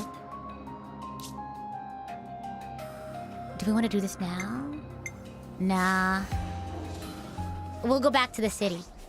So we can get to the parts that I wanted to get to, and then we can wrap up before the premiere. Does that sound good? How much time we have? We have like an hour and a half. I think that's good. We can finish up the stuff at the city, and then maybe we can have some time to do some more quests or exploring or things like that. Or maybe we'll have a break between stream and the whatchamacallit and the premiere so we can get snacks and things like that. Yeah, let's go someplace else. Let's go back. Oh, wow. Oh, wait, we gotta go check out the statues. Right? That's what this honeycomb thing is, right? Okay, how do we get there from the remembrance stones? A break between sounds good? Yeah, let's do that. I have to finish an edit. A video edit, but it shouldn't take too long. Maybe I'll get a snacky, or maybe I'll eat dinner. Yeah.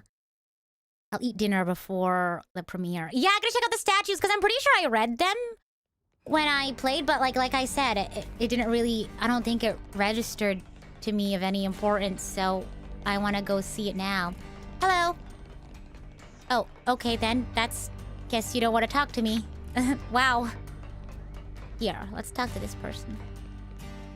Can't forget about the statues, yeah. Oh, and thank you, Instant, for the water check. I saw it, but I forgot to grab it after. Nice. Leanne says, this expanse here... Oh, I remember this character. This expanse here was once the battleground of Keves and Agnes, an especially violent one at that. The battle was a swamp for both sides. All that remained was a wasteland mounted high with the husks. This was the place that our ancestors made home. It's a strange and a haunted sight, but it keeps us safe and hidden. Nothing has really changed since then. We still live here, leading our boxed-in lives, counting out our stagnant little days. Good to add more names. Oh man, okay.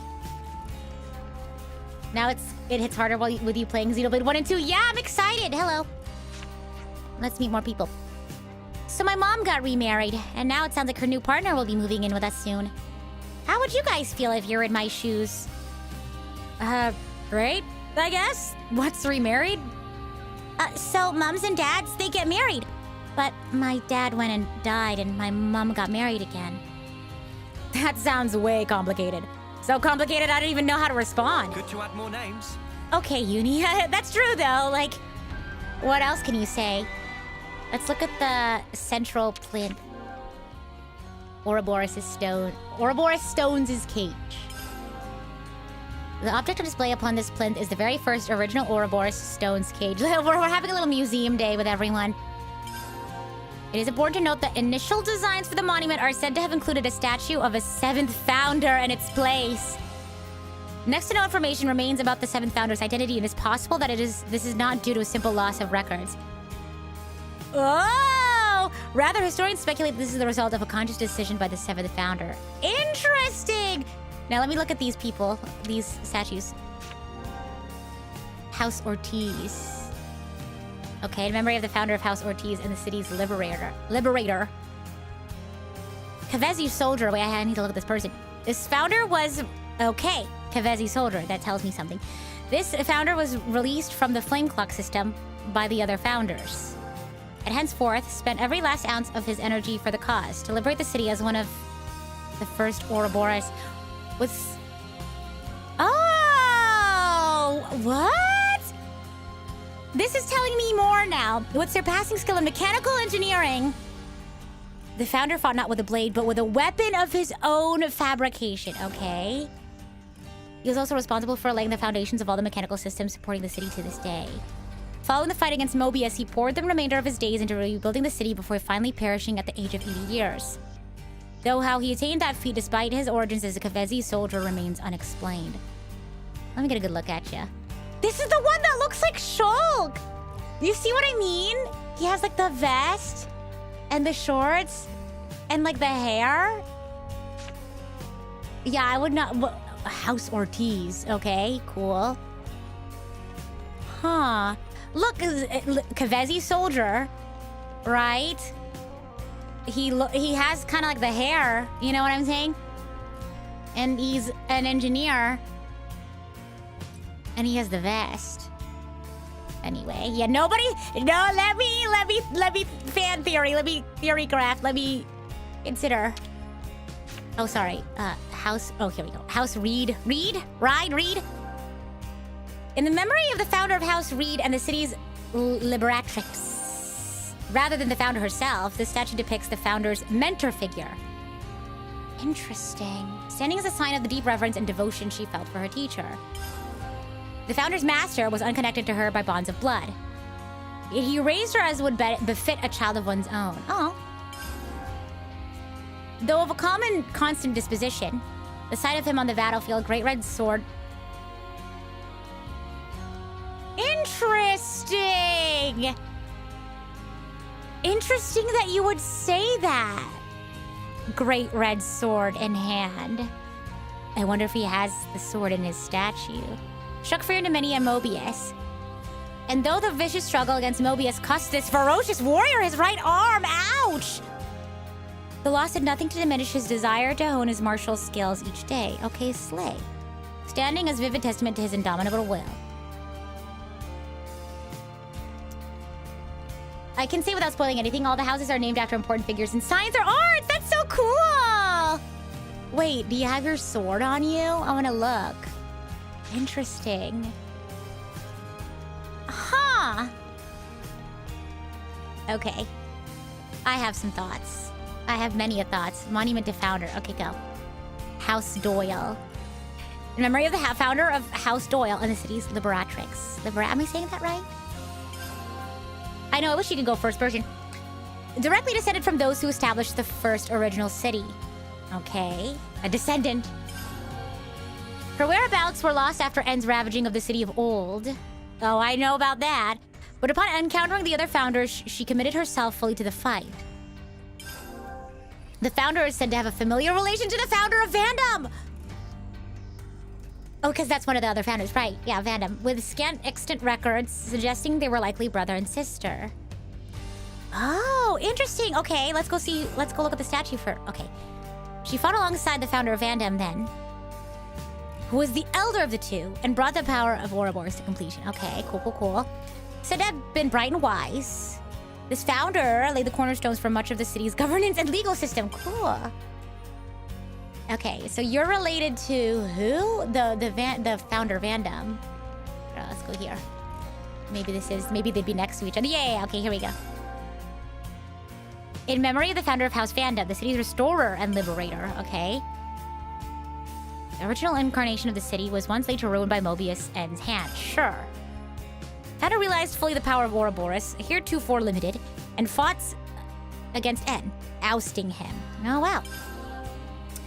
Once victorious, he gathered the old city's people, scattered to the winds, and reestablished the city. Yeah, House Vandam. It's an important name. With the city restored, he left its government in the hands of the founder of Doyle and departed on a lonely expedition. Oh, wow. No records exist of his fate thereafter. Heirs of Vandam's lineage only returned to the new city several centuries later. Oral tradition has it that the founder was master of the classical art of fist fighting, and the scions of House Vandam carry on the custom to this day. Huh. Interesting. Okay. I'm thinking a lot of things. House Cassini. In memory of the founder of House Cassini and the city's Liberatrix. Much like the founder of Reed, this statue too depicts the founder's respected mentor. Okay, rather than the founder herself. They did seem older than the others, now that I think about it. The mentor boasted a robust physique, wielding two great...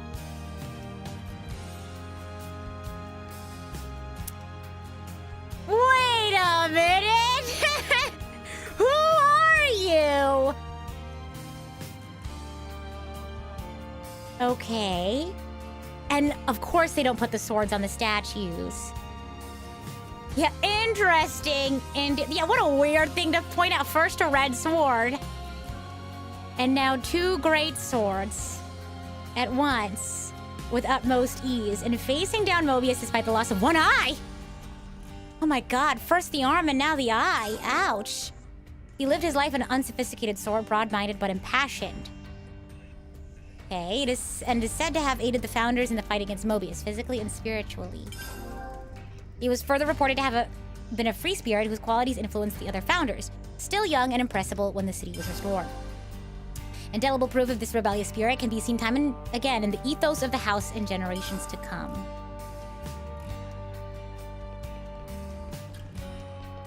Okay, that doesn't tell me anything. He looks like Shulk, not gonna lie. But... These two with the swords... I don't know. They remind me of somebody. Some people.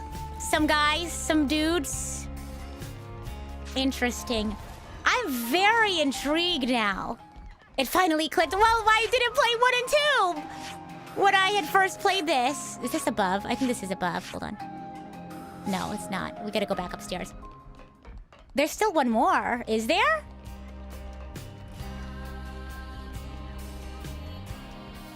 Is there? Oh, you're right. There is. Thank you. Oh my gosh. House Rhodes. Oh, because I counted the inside one as a 6th. Oopsie. Oh, a soldier of Agnes. Okay. This founders fight to the death against the founder of Ortiz. Huh? Whoa, what, huh? A soldier of Keves was interrupted by a chance meeting with other founders. So they were fighting. Freed from the bondage of her flame clock, she joined the fight against Mobius. Although a soldier, the founder is reported to have been exceedingly gentle and kind at heart. That's nice. Additionally, her skill in the healing arts greatly contributed to the development of medical science in the city in later ages. Okay. And irrespective of starting life as an Agnian soldier, she is said to have surpassed 80 years of age, though the way she achieved that remains shrouded in mystery. That's similar to the other one. This one, I think? I'm not sure. Interesting. Let me look at her. Oh. I don't know. I don't know why I was expecting her to look like someone. Kind of like how this guy looks like Shulk. I thought maybe she would kind of look like somebody, but I don't know. Nothing's ringing a bell here. I don't know. I don't know. Interesting. I have some thoughts now. I don't know why. This was a thought that I've had in my head way before I even played like Torna, which is a prequel, right? Like a DLC, which is a prequel. I'd always had it in my head, and I don't think anyone told me this. I think I just assumed this from when I first started playing Xenoblade Chronicles 3, and then I decided I was gonna save Future Redeemed for after I played 1 and 2. I've always had it in my head, and don't confirm or deny, I've always had it in my head that Future Redeemed was a sequel? But now I'm wondering if it's a prequel. I don't know. Okay. Someone says ignore me. Okay, I'm gonna look away from the chat in case there's some spoilers. I don't know. Interesting. Very, very interesting. Future Redeemed is where the future is redeemed. Oh, yeah. I think I had the idea that Future Redeemed was a sequel because it's like future. But now I don't know. The future is relative. It's also connected. Just kidding. The rooms are ready for you now. How about getting some rest? Yeah, what the heck, sure. Okay, walk in.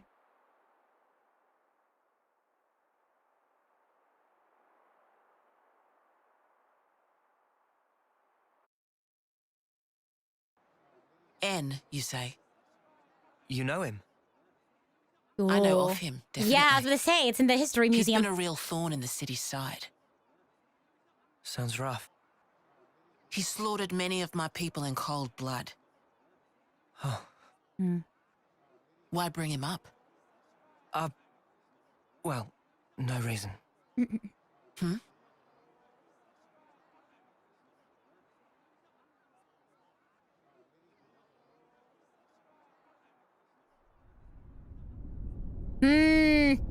The statues, I know, I was just thinking about them. Why that one specifically, though? What's wrong? Wait, what was that one? Oh my gosh. Is it something Monica The one that said? has the same chin as you! Is there a problem? He's like, does my chin really look like No. that? Don't worry about it. Interesting. Just a passing thought. Okay. Yeah? Oh, I got some news earlier. Huh. We're not sleeping in tomorrow. Our briefing starts early. Get some rest while you can. Yeah. I'll do that. Aw. Okay. Good Okay. night. Aw. Yeah. That was a big day for them. Like, imagine, like, they just learned a whole new way that the world works. I'm sure they must be a mess of, like, anger and sadness and confusion. For sure. Wow, soft beds are really comfy. Who knew? They've only ever known, like, the soldier tent cot thingy the boops. I'm fairly sure you've always slept well, even in sleeping bags. Same.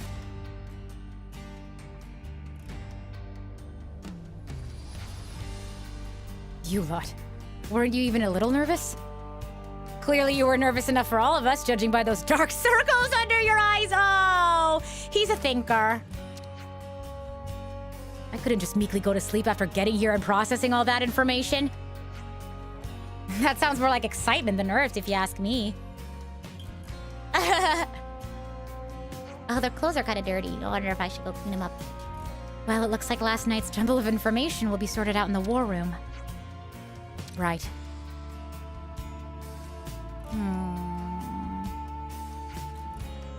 We should probably start making a move over to the war room then. Right. Agreed. Monica said, you take the lift down from nearby the Praetorian Hill, right? That the Sword's Hilt Guard? That's the Sword's Hilt Guard. All the way there, huh? Senna, what were you gonna say? Okay then. Yep. Oh yeah, that's right. We have to go journey on to the war room now.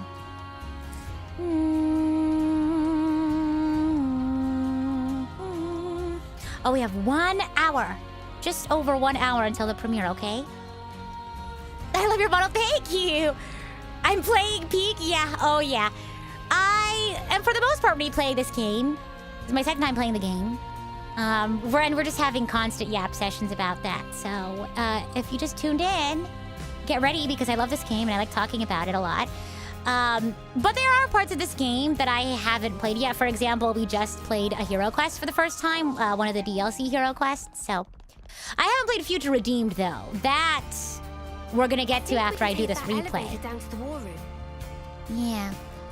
You love Xenoblade also? Yay! Oh yes. Oh, I love Xenoblade so much. I have not a figure, but I have the Pyramithra amiibos. I don't know if you would consider those figures. But yes, I am very normal about this franchise, yes. Alright. Let's go. This is where we get our next objective. Okay then. Sneaking into Agnes Castle, huh? Seems we won't be catching a break anytime soon. So this person who knows where the true queens are... who was it again? You're looking for Gondor. Yeah! Ah, that's right.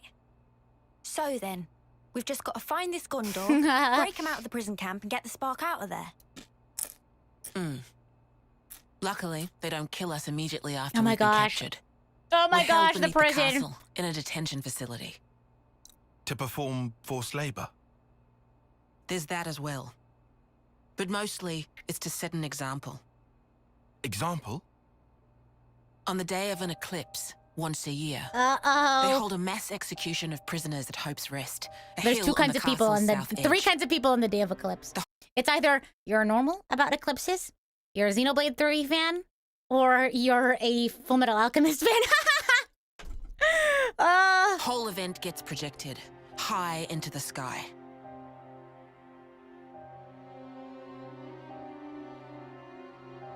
Ooh. Oh gosh.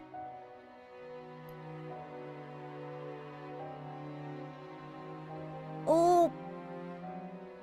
Oh.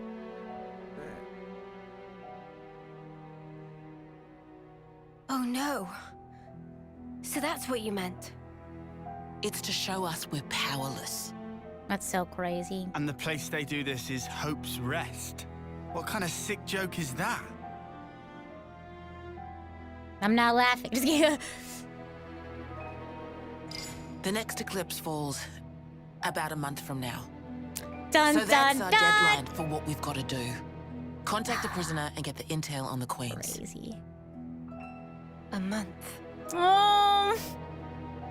Romeo. Mia.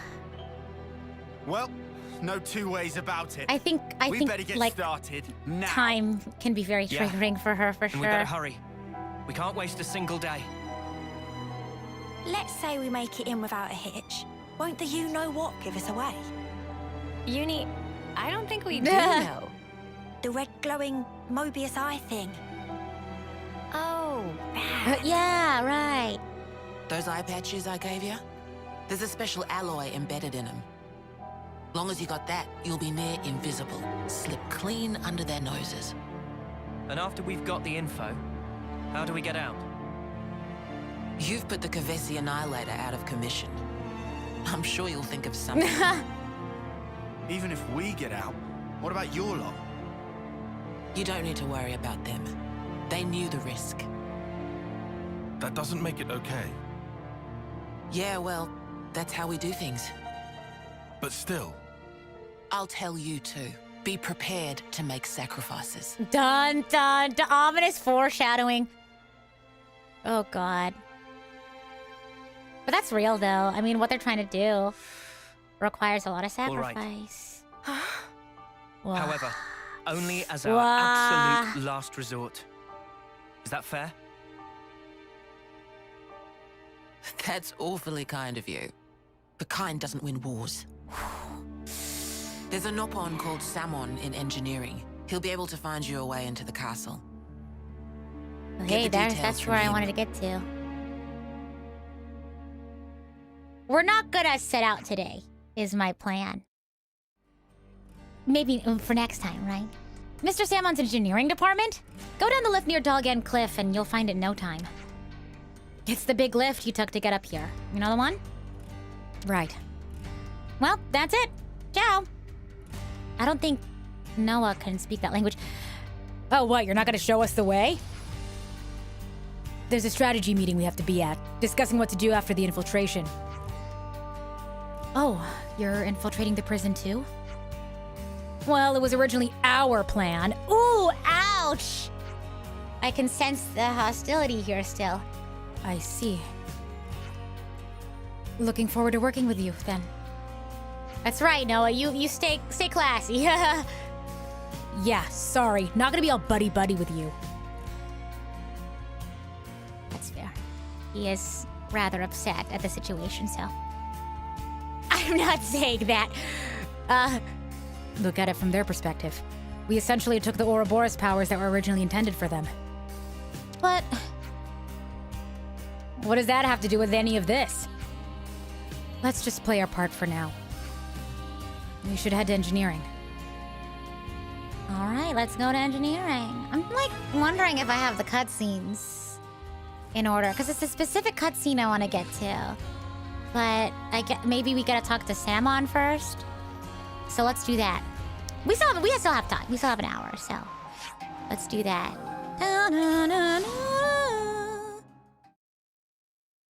You consider the next stream of the second DLC hero quest? Oh, true. That did say that, huh? Oh yeah, that'd be fun before we set out on our journey. On our endless journey. I see some relations have changed. Okay, here we go. Oh, I really thought there was gonna be... Oh, there, right there. Silly goober that I am. Never seen this place before. Yeah, we'll set out later. We gotta prepare. We gotta talk to Salmon. I keep wanting to say salmon, like, like the fish. That's funny because he works on ships, which are related to the ocean or the sea. And salmon are fish. Excuse me, are you Samon? Most indeed. And our friend's famed Ouroboros? I don't remember what he sounds like. I hear everything from Monica. We'll send spare ship to friends, no worry. Oh my gosh, the eye patches, I forgot. Thank you very much for this. Ooh, look at that. Ain't she pretty? She good ship. A Boundary the name. Friends feel free to use. Whoa, nice piece of kit this. A piece of kit? I've never seen a real ship before except in the textbooks. If friends feeling gratitude can show respect by adding Mr. to start of name. Mr. Samon. Sorry to cut the pleasantry short, but could you tell us more about the infiltration plan? At least ask about boat first, meh. Bah, fine. Samon explains, so listen up. Surroundings of Agnes Castle under exceptionally strict guard. Nothing to unexpect. Even with most state-of-art cloaking device, approaching by Levnis greeted with shooting and shouting and short, sharp landing. That's why we plan approach on route that go through Erythia Sea. From the sea, huh? Wait, if they discover us in the drink, then aren't we really royally snuffed? Erythia Sea shrouded in black fog. If you ship to glide along surface of sea, will not show up on radar scan from above. Right, good thinking. Before proceed to explain nitty-gritty, we must make ship shape. Friends have to help also. It not run as is? There's not enough fuel for runnage of Boundary. So that's the problem. Sounds like he needs some good old-fashioned physical labor. Sign me up. Samon happy to see friends so enthusiastic. A salmon run mentioned, oh my goodness. Could never hope to even carry 300 ether cylinder by own self, so things were looking choppy. 300?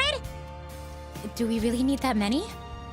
Friends must remember, once depart on ship, they're nowhere to top up before land of destination. That does make sense. Sure, but where the spark are we gonna find that many cylinders? Not here, that for sure. We pour all fuel we had into making prototype. In other words, we have to figure out the whole supply chain from nothing? Samon's expression, perish thought, friend. Samon never expect friends could provide alone. Only need to assist associate of Samon. Would like friends to go see Timna and explain situation. And that person can get us the cylinders? Assuredly. Timna come from one of the 6 mighty houses. It'd be no big deal to part with 100 ether cylinder or even 1,000. What are these 6 houses? Very fancy houses and holding a very important people. All right, we got it. Where can we find this, Timna? In Galem residential quarter of city. Great. Let's go then. Good to have more names. Oh, okay. I think I remember the order of things now. The order of operations, if you will. No, no, no. Is that it? Hold on. I need to remember the name of it. Yeah, it is. Okay, cool.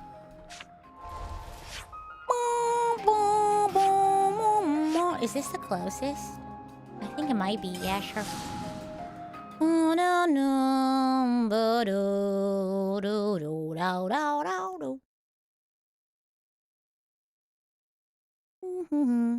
Still not better than Master Pawn Tora and Grampy Pawn. Aw. Yeah, iconic. Tora's iconic. Let's go talk to Timna. According to Mr. Salmon, Timna's place should be around here. Wait, there's a information. Do you really think she can come up with 300 ether cylinders? Hey, so, my dad came back from an expedition, and guess what? A fortune clover! Well, I'm so jelly. You'll have 7 in no time. Hello, Coralie. Ah! You still find it funny that Xenoblade 3 and Splatoon 3 basically swapped release months/seasons? Really? I didn't know that. Okay, here we go. Hello, Timna.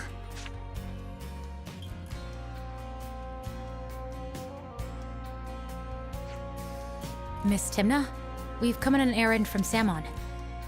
Oh, really? And what might he need? Well, he's found himself quite urgently needing a large quantity of fuels, so... I don't need the preambles, duck. This is Samon we're talking about. I'm sure he's got a whole lot of guff to sell me. Well, I wouldn't quite... It's quite all right. What's he after? Tell me plainly. 300 ether cylinders. Planning something big again, isn't he? Not to worry, I'll have them prepared. Or, well, I'd love to do that for you, but lately the conservative lot have been buzzing around. Such a pain. The truth is, we haven't been able to secure a surplus for ourselves either. The can't serve a what now? They're the people who don't welcome war, perhaps. It seems you know enough to recognize not all this great city's people think the same way. That's, yeah, just like in real life. Some are happy to remain spectators in the conflict taking place outside our door. Not fight Mobius, maintain the status quo. They want nothing more than to seal the city's hatches, build up our defenses. Lots of conservative people like that here. But do pardon an old woman for that tangent. We're talking about ether cylinders. Their lot has been stockpiling more than they need. All just to cock a snook at us. You should get what you need from them. Huh? Didn't you just say you didn't like each other? That doesn't mean there aren't any sensible people on that side, too. True. I see. So even if your separate factions are comprised of varying types, then? Well, maybe we should pay a visit to one of these sensible people, then. Please do. Speak to Miori. She's the person in charge of the material storage warehouse. If you tell her that the Napon's needs are the many, the conversation should go smoothly. The Napon's needs are many. The Napon's needs are many. Okay. That's the code word. I have to remember. Okay. The material storage warehouse is outside the city. Mind how you go. Understood. Thanks for your help. Wow. Good to add Let's more names. go. Good to add more names indeed. We're gonna go outside again. Hold on, let me do this. We're giving Eno a tour. Maybe here is the closest, like right here, perhaps. Yeah, the Napon's needs are many. The Napon's needs are many. We can remember that. The Napon's needs are many. Oh, thank goodness we can walk past the bonnet. It's digging a hole. Okay, is it like, I think I have to like go up or down or something. It's up. It's up. Okay, we gotta go up. So, oh, this Rogel used to give me so much trouble. The Napon's needs are many. The Napon's, that's up there, I think. The Napon's needs are many. The Napon's. La la la. Oh yeah, and thank you for the reminder, Shiny. Yeah, in about an hour, we're gonna raid into the premiere of the Mad Diner cover, the group cover. So hopefully you can tune in for that. Even if you can't stay for the rest of the stream, maybe you can tune in for that at least. Ooh, now it's like stuck in my head. Top of the top for you, you'll be hypnotized with just a by look at your line. Oh gosh, I forgot this gave me a lot of trouble. So yeah, see, I think we were supposed to go to the other one. Take in the marvelous lights. What you wanna buy? What you wanna buy? How's your appetite? How's your appetite? Are you satisfied? Are you satisfied? Straight treated with up with a flambe. Need another wine? Need another wine? Oh my gosh! Oh, okay. Wow. Rob, stop making things difficult for me. So silly. I want everyone to put in their own variation of that to try to throw me off in the chat. Yeah. Why the heck not? What the heck, sure. Right, take it with a flap. I'm really excited about this group cover, though. I feel like it's been a little bit since I've done like a big group cover, like this. So, yeah. Need another wine. Need another wine. But yeah, let's just say this, in the grand scheme of things, in the grand scheme of the next few months, this is just an appetizer. Yeah, hors d'oeuvres, if you will. Because I'm cooking a lot. Let's use this. In the music video, I'm the chef. But I am cooking up a lot, so... Is this, like, a rare thing? Is this, like, a rare thing? Shiny eyeball emoji. As if you don't already know. Yeah, it's okay. Oh my gosh, ladder! Ooh! Okay, the hub on bleeds aplenty. Yeah, you're good. Yeah, keep trying to throw me off. Ugh, so silly. My gosh, I hope no one's afraid of heights. It's already really high up, but yeah, don't look down. Oh my gosh. There we go. Okay, I think we're getting closer. I recall. Whose bright idea was it to put a warehouse in the arse? You know, Lance, maybe you should wear, like, they must have wanted something with sleeves. Not that info didn't leak anyway. Mm-hmm. Yeah, maybe you should consider like a parka with sleeves, not without. Just a recommendation, Lance. You might find yourself warmer that way. Neo, stop walking on the edge of the walkway. You're gonna give me a heart attack. Need another wine, need another wine. Doodle-doo, doodle-doo. Look at that. Okay, container. Oh my gosh, look at that big rogal. Let's open this and then go to the warehouse. This should prove useful later. We should take good care of that. Mm-hmm. What you did wait up with the flambe? What is that noise? What is that creature? It sounded sad. Okay. Reminds me of another line about being cold, but it's way later down the road. I think I know what you're talking about. Miori. Hey, are you Miori? What? Miss Timna sent us. We're trying to get some ether cylinders. Timna did? Well, is that all? She didn't give you a message or something? Huh? A message? Don't think I remember anything like that. No, I remember. Don't worry. Right. No deal then. You can leave now. What? Look, this isn't what we were told. I'm a busy gal, okay? Beat it. Come on, Senna. You got this. Hey, wait! Suggest to abandon hope. She give coldest shoulder. Yeah! Oh, right. She said to mention that the Nabhan needs his money. No! Not quite. I don't think that's quite what we're looking for. Is that really what she said? To the word? To the letter? Are you sure? Huh? Oh, was it needs her many instead? Real. Yes, now I get it. I'll get them ready for you. Really? Thanks so much! Great success! I see. So that's what she meant by the conversation going smoothly. Huh? might mean this person big Nopon fan. Only reasonable, really. Madonna. Oh my gosh. So, how many do you need? 300 ether cylinders? Is that manageable? I'll check. Hold tight. Also, don't let anyone near the storage. Sure thing. What about monsters? Anything? Don't let anyone near? Like anyone would bother coming out here without a rock-solid reason. It sounded like the faction she belongs to doesn't want any involvement with us. I imagine she doesn't want to be suspected of helping Ouroboros. Huh. Well then, should we give her a hand? The faster it's done, the sooner we can be out of her hair. Wait, help her what? wait.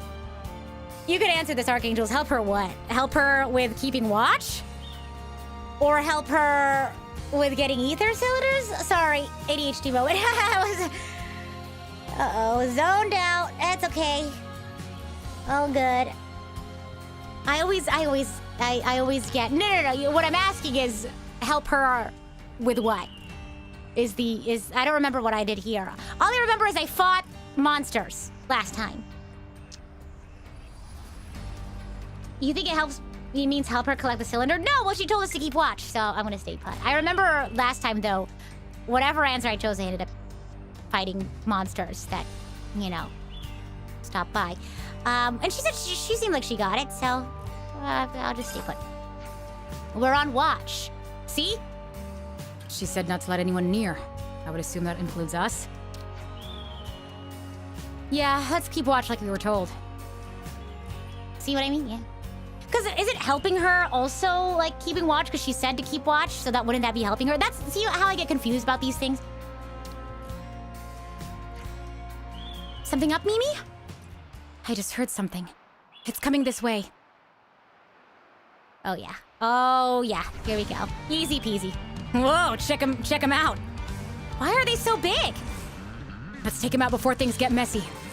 I'm with you. I should probably change their glasses around again. I think maybe we've reached max on some of them. Whoa, loud.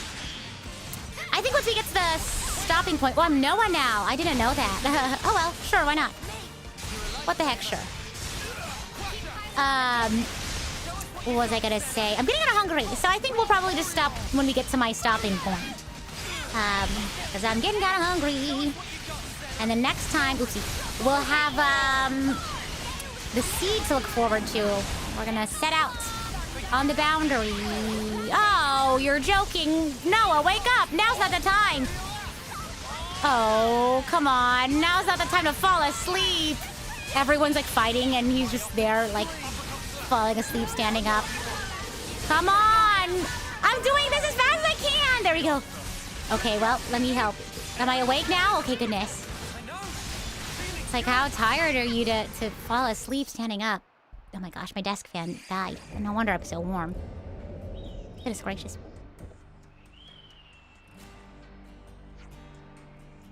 I heard a ruckus out here. Anything I need to worry about? Not even slightly. Nobody's here. Right. I prepared the ether cylinders. Take them and go. Thanks. Thank you. Now we can go build our ship. Whoa! We should be done with the ether cylinders now. Let's get back to Mr. Salmon. Yeah! Let's go back to Mr. Salmon. Oh, wait, hold on. Hold on. There we go. Dun, dun, dun, dun. Do you know anyone who's fallen asleep standing up? My friend Beef, she told me a story of when she fell asleep standing up. I was like, goodness, how like worked to the bone were you? Because she was like working on a big project, and like it was at the sort of like project's final gala showcase thing or whatever, and she like fell asleep standing up. I was like, goodness, you're working too hard. But she was like, I'm gonna sleep for so long after this. And I was like, yeah, much deserved. Goodness, work hard, play hard, I guess. Gosh. Is that? Beef mentioned, yeah. Wonder if there's another way somewhere. Oh, they're talking about like a cylinder or something. Time here, isn't it? Hello. Never done it. Yeah, neither have I don't think. Imagine sleeping, standing up with eyes wide open. Oh, gosh. Someone pull all-nighter to install. Expect to be shipshape by tomorrow morning. Expect to be shipshape by Someone tomorrow never morning. flounder. Always get job I was done. pretty good on the vibe when I spoke to Thank Sam on you earlier. so much. Thank you. Thanking not necessary. Someone is fixer-upper by trade. What's that? Ah, this is ultimate vessel. Ultimate vessel? That right. Even vortexing raging great sea not slow advance. It'd go down in history as queen of boats. Still work in progress, but sure to bring to fruition someday. It's someone's dream. I like the Nalpon when they clap their hands. It's so cute. Or I guess their ear flaps. Yahoo! We did it! Nice. Now, there's one more cutscene. I think we get this before we leave, because it's still in the city. Excuse me. You were leaning on a wall and just locked your legs. It was an hour-long nap. Goodness! Yeah, you sure that was falling asleep and not, like, passing out? Goodness gracious. I hope you were okay. To a degree, at least, after that. Gosh, what's the closest? Maybe this one? Serene Square we can walk over. Gosh, I remember... Was this, like, middle school? Our gyms were separated, like, guys' gym, girls' gym. Is how my school separated the gym, I guess. And I remember because we were like, what's all the commotion going on the guys' gym? Is what we called it. Here, I'm telling a story, so I can't read that one. Basically what had happened is these boys were like doing this like challenge that they heard of somewhere from the internet probably. And it was like, did you know that if you like kneel... Now don't do this! I'm not gonna tell you, let me catch myself there. Let me not tell you how to do it. But basically they were like, if you do this and this and this, and then blow really hard on your thumb, there was other parts to it, so I'm not telling you all of it. They were like, and then you do this, then you pass out. And they were just trying it! They were trying to see if they could make themselves pass out, and then one of them actually did! Crazy, cuckoo crazy if you ask me. Okay, I like this cutscene. I talked a little bit about it already, but I really resonated with it. So, there. I wanted to get all to done. it. All done. Wow! Amazing! Okay, I'll bag you the next one. I even brought the materials and stuff.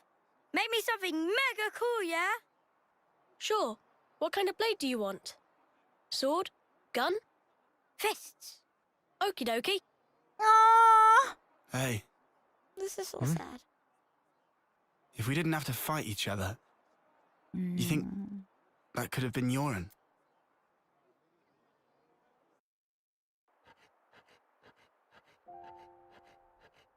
Oh, that's so sad. Yoren, did you ditch training again just to work on this stuff? Did not. I'm not skiving. I just had a bad headache.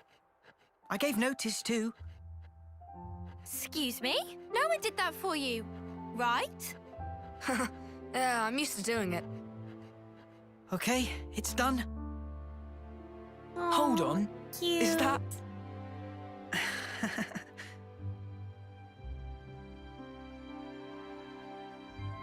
Who's that? Cute! This one's Uni, Aww. and this is Noah. Hey, that looks just like me. Good job, matey. Aww. I love it, Yoren. Friendship. Yeah. We don't have your talent. All we can do is slash and shoot each other. See, But you create things. I love that. Like, they're giving him this sort of, like, Hey, validation so that who's that the sort of, like, this society that We they know this someone like society that. that they live in doesn't Looks like a afford real him. You know what I tough fella. mean? And it was that same that's- shackles I was talking about earlier. Those it's expectations that me. this world that Mobius has built. What?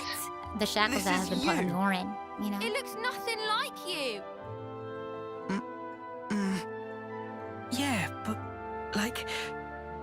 That's what I want to end up like someday. Kind of odd that it looks just like his, like, Mobius Silly, huh? uniform. It's not silly. I believe in you. I've seen exactly what you can So do. sweet. You think he's got what it takes? You're talking out your bum. No. No, I'm not. Yeah, can do it. foreshadowing for real. I didn't even think about that. Right, Yorn? I'll try That's then. so sad though, because if I'll you think about try like a really later hard. cutscene, if you think about a later cutscene, I don't want to give away too much, but he says like all I wanted was to look like this to you guys or whatever, and Noah was like, no, but we did, like we did see you as this, we didn't see you as a worm or whatever. But it's like it's so sad how, you know, Yoren's ideas of like what the world expects from him sort of projected onto how he thinks his friends perceive him too, because he assumes that like that's how the world kind of views people, so he sort of like almost assumed that his friends felt like that, you know what I mean? Even though they told him like, hey, you know, that's awesome, that's great that you can do this skill that we can't, because all we can do is this anyway. But yeah, I know. Yeah, you know what I'm talking about. Anyway. No. It should be fine. Let's stop it there. Let's He stop it looked there. up to me. I don't want to spoil man. too much for folks. Smiley. Sometimes it's hard to judge, huh? What we're supposed to be protecting. I mean, I was talking It about gets it a bit myself, blurry. so... Yeah. Even so, his smile was the real thing. We should cherish that.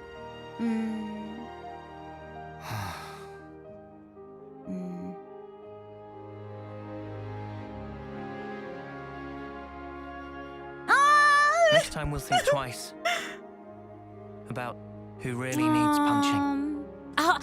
I love that line too. I'll talk a little bit about why. Yeah, I hear you.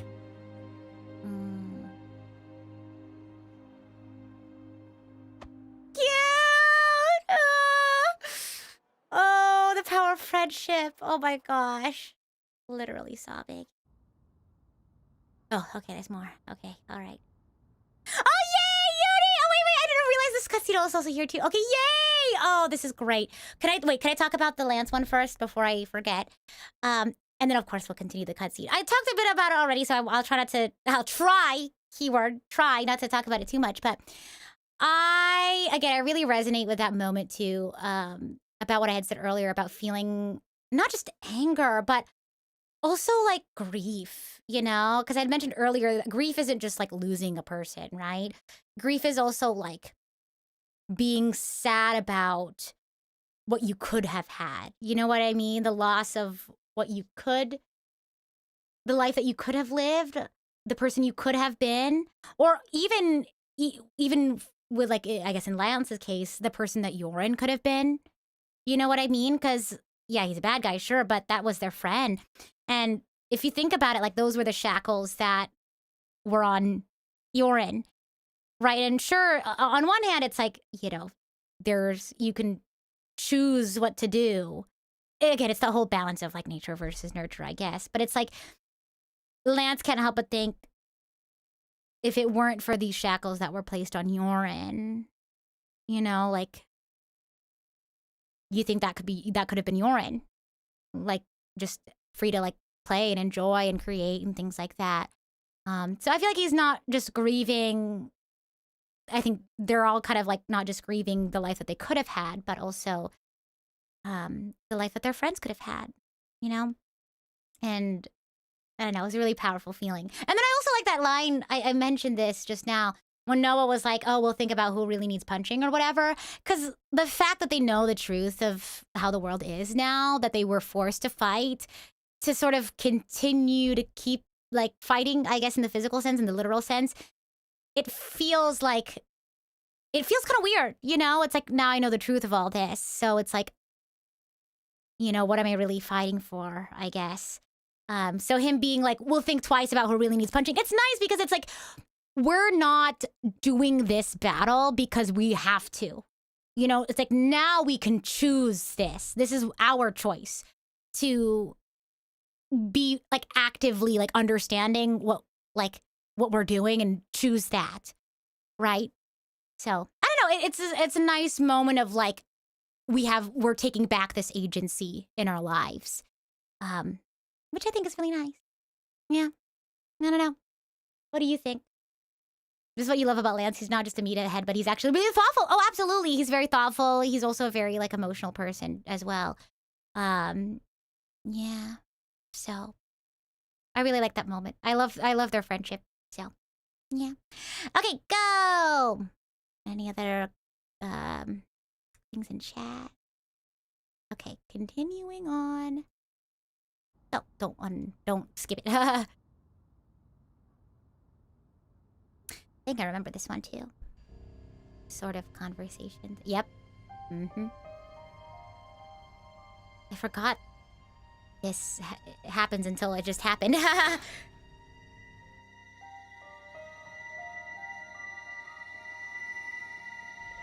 Exactly, taking back one's autonomy, for sure.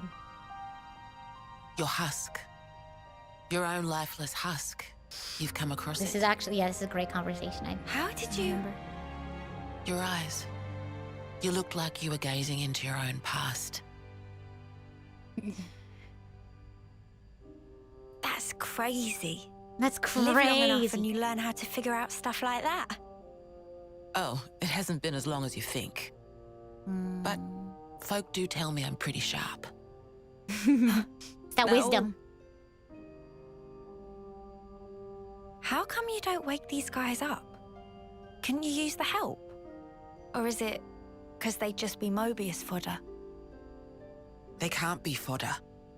If we wake them up here, they'll be freed from the shackles of the flame clock. So why then? Because this is our fight. We don't know how long it'll take. And their lives are short. So you don't want to get them mixed up in everything?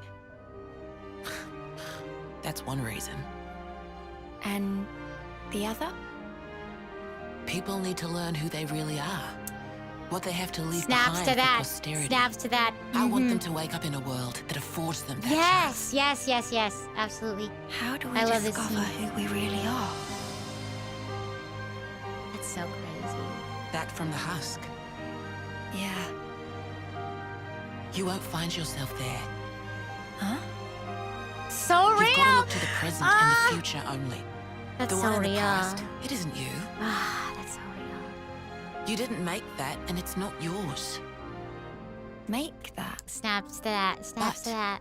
Look to the future, and you can build yourself up however you like. Yeah, don't get You like can become whoever chained you down want to by be. the past. I can? For real. For real. You've got the power to do so. Be true to yourself. True to your heart. Thank you. Must be true to your heart. Well, that's what my dad always said. Your dad? But it goes for you, too. True to myself. True to your heart. We'll see. Okay. Is there another cutscene? I think there's another cutscene after this. I think so. Let's see. Okay, there is. Wait, pause. Okay, I promise I'll try. Again, keyword try to keep it quick. But I love this one too. And I kind of started this conversation with a previous tangent just now, but like, sort of like understanding that like you aren't just a product of your past and I guess like the systems with which you exist in, if that makes sense. Because I feel like, sure, that's part of your identity, right? Your past, your memories, your experiences, but that's not what defines you. And I feel like with what sort of like uni struggles with in this whole like the fact that we cycle through is like, is that like sort of seeing herself in the past and being like, oh, am I just gonna become her, I guess, if that makes sense. But like, I think all of them are sort of going through this idea right now, but they choose to, you know, highlight uni specifically. It's sort of like oh gosh, looking back at their past and everything that sort of informed how they view the world and how they view themselves, and then suddenly like realizing that that's not who you are, at least anymore. I don't know. I like how Monica was sort of like saying, like when she was looking at her, what do you call it? Her like dog tag, I guess. She was like, you won't find yourself there in the past. That's not you. Because it's like who you are and your identity. Again, it's not defined by one thing. It's not, you don't stay the same unless you let yourself stay the same person. You know what I mean? But you have the power to become someone new, to build who you are. But yeah, I think that's a really nice sentiment, that you're not defined by your past. And that you have the power to change. And it's like, sure, there are external influences that may take a part in like how easy things are for you to change, or how, you know, difficult it might be to learn new ways of thinking and growing. But at the end of the day, it's like you have power in like your actions. Because kind of going off of the previous conversation with like Yoren, the whole shackles thing, right? They have many shackles, not just the actual physical like flame clock shackle, but also again with Yoren, the expectation to be a soldier, and that's how you succeed in life, or that's how you contribute to your community. You have those, you know, you can feel anger, you can feel upset, you can feel scared by that, but it really is like what you do with those feelings, like how you think about those feelings afterward, and then what you do with them that matters. You know what I mean? Yeah, because like Muni can just continue to like be like, oh, this is just who I am, this is how I'm supposed to be, and not do anything. But you know, I think from this moment on, from Monica's words, she starts to realize that sure, I may grieve the person I could have been, or you know, if it weren't for this system that Mobius has built for us, you know, I'm angry at Mobius, or I'm scared at what had happened to me in the past, and if it's going to happen again. But despite those feelings, and I like how this game like shows that a lot, and sort of tells you that, hey, it's normal. It's perfectly fine to be angry or scared or even jealous of someone who has lived a life that you wish you had, right? But it's like, what do you do with those thoughts? How do you think about those thoughts afterwards? What do you do about them? Because like Lance could very well be like jealous of someone and think like, oh, I wish, you know, I could have lived their life or whatever. And then again, that's fine. That's all well and normal. But you know, what does he choose to do after that, right? He fights to protect other people's right to choose what they want to do with their life, rather than being like, I'm making something up. Sort of an opposition to that, rather than being productive, sort of unproductive version of that. I guess, and you know, he could take a jealousy and be like, well, if I had to suffer, then so should everyone else. You know what I mean? Like, yeah, I don't know. I'm hungry. my brain no worky. But yeah, that's very much another like core theme, I think, to this game, is that you see a lot of people who have had similar circumstances who are foils of one another, because you see how differently they sort of processed what happened to them or their situation. And then they also had different actions based off of that. But yeah, I love it. They show such a range of emotions, and like it really sorts to it really hammers home that, again, like it's okay to be angry. It's okay to be sad. It's okay to be jealous. It's okay to be scared. But it's like, what do you do about it?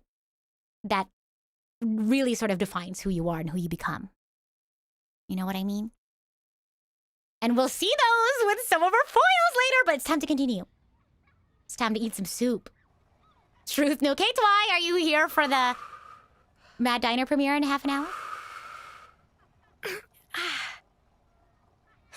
Really? Did you seriously just burn your tongue again? I know, I love this scene too. I love all of their friendships. They're so sweet. Well, your soup is one of the highlights of my day. Really? Whoa, thanks. I'm flattered.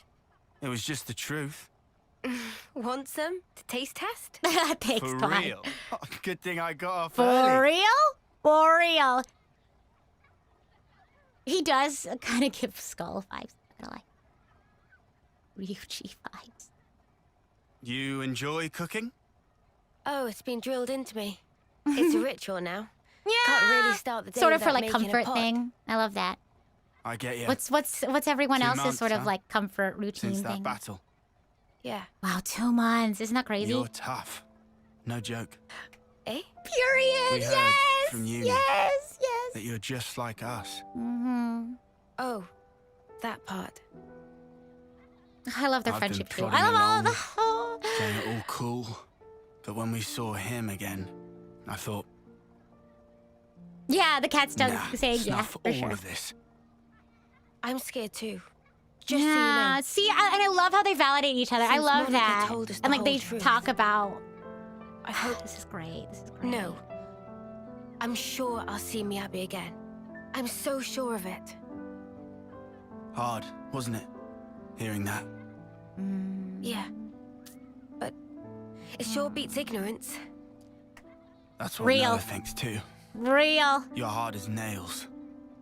What we don't know. I eat nails might for as well not breakfast exist. without any milk. It's an obvious way to think, but it isn't right. Closing my eyes doesn't mean evil disappears. Hey, Astra, welcome And in. so, Thanks for the You raid. go on. We're in the middle of a Yeah, cutscene, but we'll explain I'll keep things for you going. guys when While my flame still we finish. flickers to the bitter end. I think it's might With be all over. of you. Wow, I love that. You said it. I love them. Wow, I love their friendship so much. Is there more? Oh, there is. Oh, wow. Oh, I don't think this is a cutscene though. But welcome in, Raiders! Welcome, welcome. For those who are new here, I'm the idol to give you the wings to fly. Cyber Angel, Rita Kamishiro at your service. We're actually about to wrap up Xenoblade for the day, but don't go anywhere. In about 20 minutes, we're gonna raid into my cover premiere of Mad Diner. What you wanna buy? What you wanna buy? So yeah, stick around, or maybe you can join us for the raid, and then once you have the premiere waiting room up, then you can grab a snack or something. But yeah, what were you guys up to? What was stream about? While I get everyone caught up on what's going on. Here, I'll just read the description that I wrote I'll read the recap I wrote in my description. If you're new to Xenoblade, essentially all you need to know is in the world of Aionios, 2 opposing nations, Keves and Agnes, have to fight to live under this system that the bad guys created, where they have to sort of steal life force from the other nation to fuel their own nation's life force. So our group of main characters here, the 6 of them, is Ouroboros, 3 Kevesi soldiers, 3 Agnian soldiers. They suddenly became like a team when they were freed from that system, right? They no longer have to fight to live to fight. Yeah, they got like super cool powers. But basically for a good chunk of the game, up until this point, they've been trying to make their way to the city. It's called The City. For answers, basically, on how the world works and like how they're gonna save the world, I guess. Well, at first it was like, we just want answers. But now they're sort of steadfast in their wanting to help save the world. This whole chapter was just a lot of revelations about the truth of this world. And sort of the team coming to terms in their own ways with, I guess, sort of that anger and that grief and that fear that comes from having your world completely shaken, right? And it's really good. I highly recommend, if you haven't seen this, maybe check out the VOD playlist. This is like one of my favorite game series. Yeah. Oh, I have played this game once before. I've written like a video essay or 2 about this game, but I haven't played Future Redeemed yet. So please, no spoilers if you want to stick around for no spoilers for Future Redeemed. I have yet to play that. Yeah, but I played this game before off stream. But I wanted to stream it for you guys before we got to Future Redeemed. Yeah. But yeah, we had a lot of really cool conversations today about the goings-on in this chapter, so I highly recommend you tune in for those. I think we're just gonna wrap up this quest here before we tune in for the premiere. But yeah, Raiders, if you have any questions about the game, or, you know, Archangels, if you want to talk about anything else we just talked about, then by all means, chat away. Okay, yeah, the other sort of angle here is that I didn't play the first 2 games in Xenoblade. When I played 3, it was my first game. And I streamed 1 and 2 because I was playing them for the first time. And now I'm replaying it with the added context of 1 and 2. So, Lance here says, did we hear from Monica? Yeah, the ship's ready. Mr. Salmon must have pulled an all-nighter. It's all going to kick off soon. Our preparations should also be complete. Let's rendezvous with Mr. Salmon at the port. Let's do that next time. I think this is a good stopping off point. We had a lot to talk about today.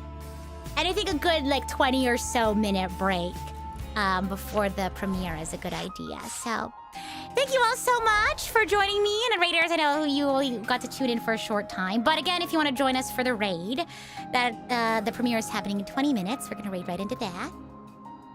Cube, thank you so much for the super chat. Can we have the team keep wearing the eye patch to continuously bring out the power of their inner Zeke?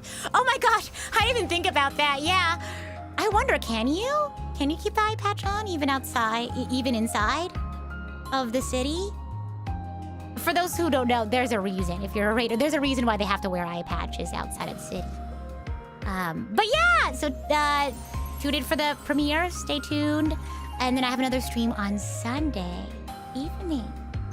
But yeah, thank you all so much for joining me. And as always, I'm the idol to give you the wings to fly, Cyber Angel, Rita Kamishiro of Lucid Multimedia, at your service.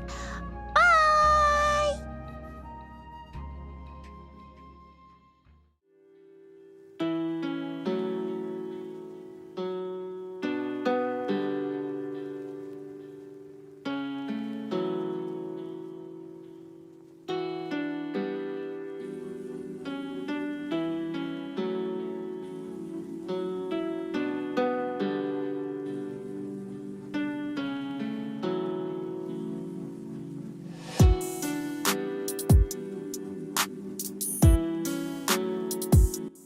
All right, YouTube folks, you know where you're going.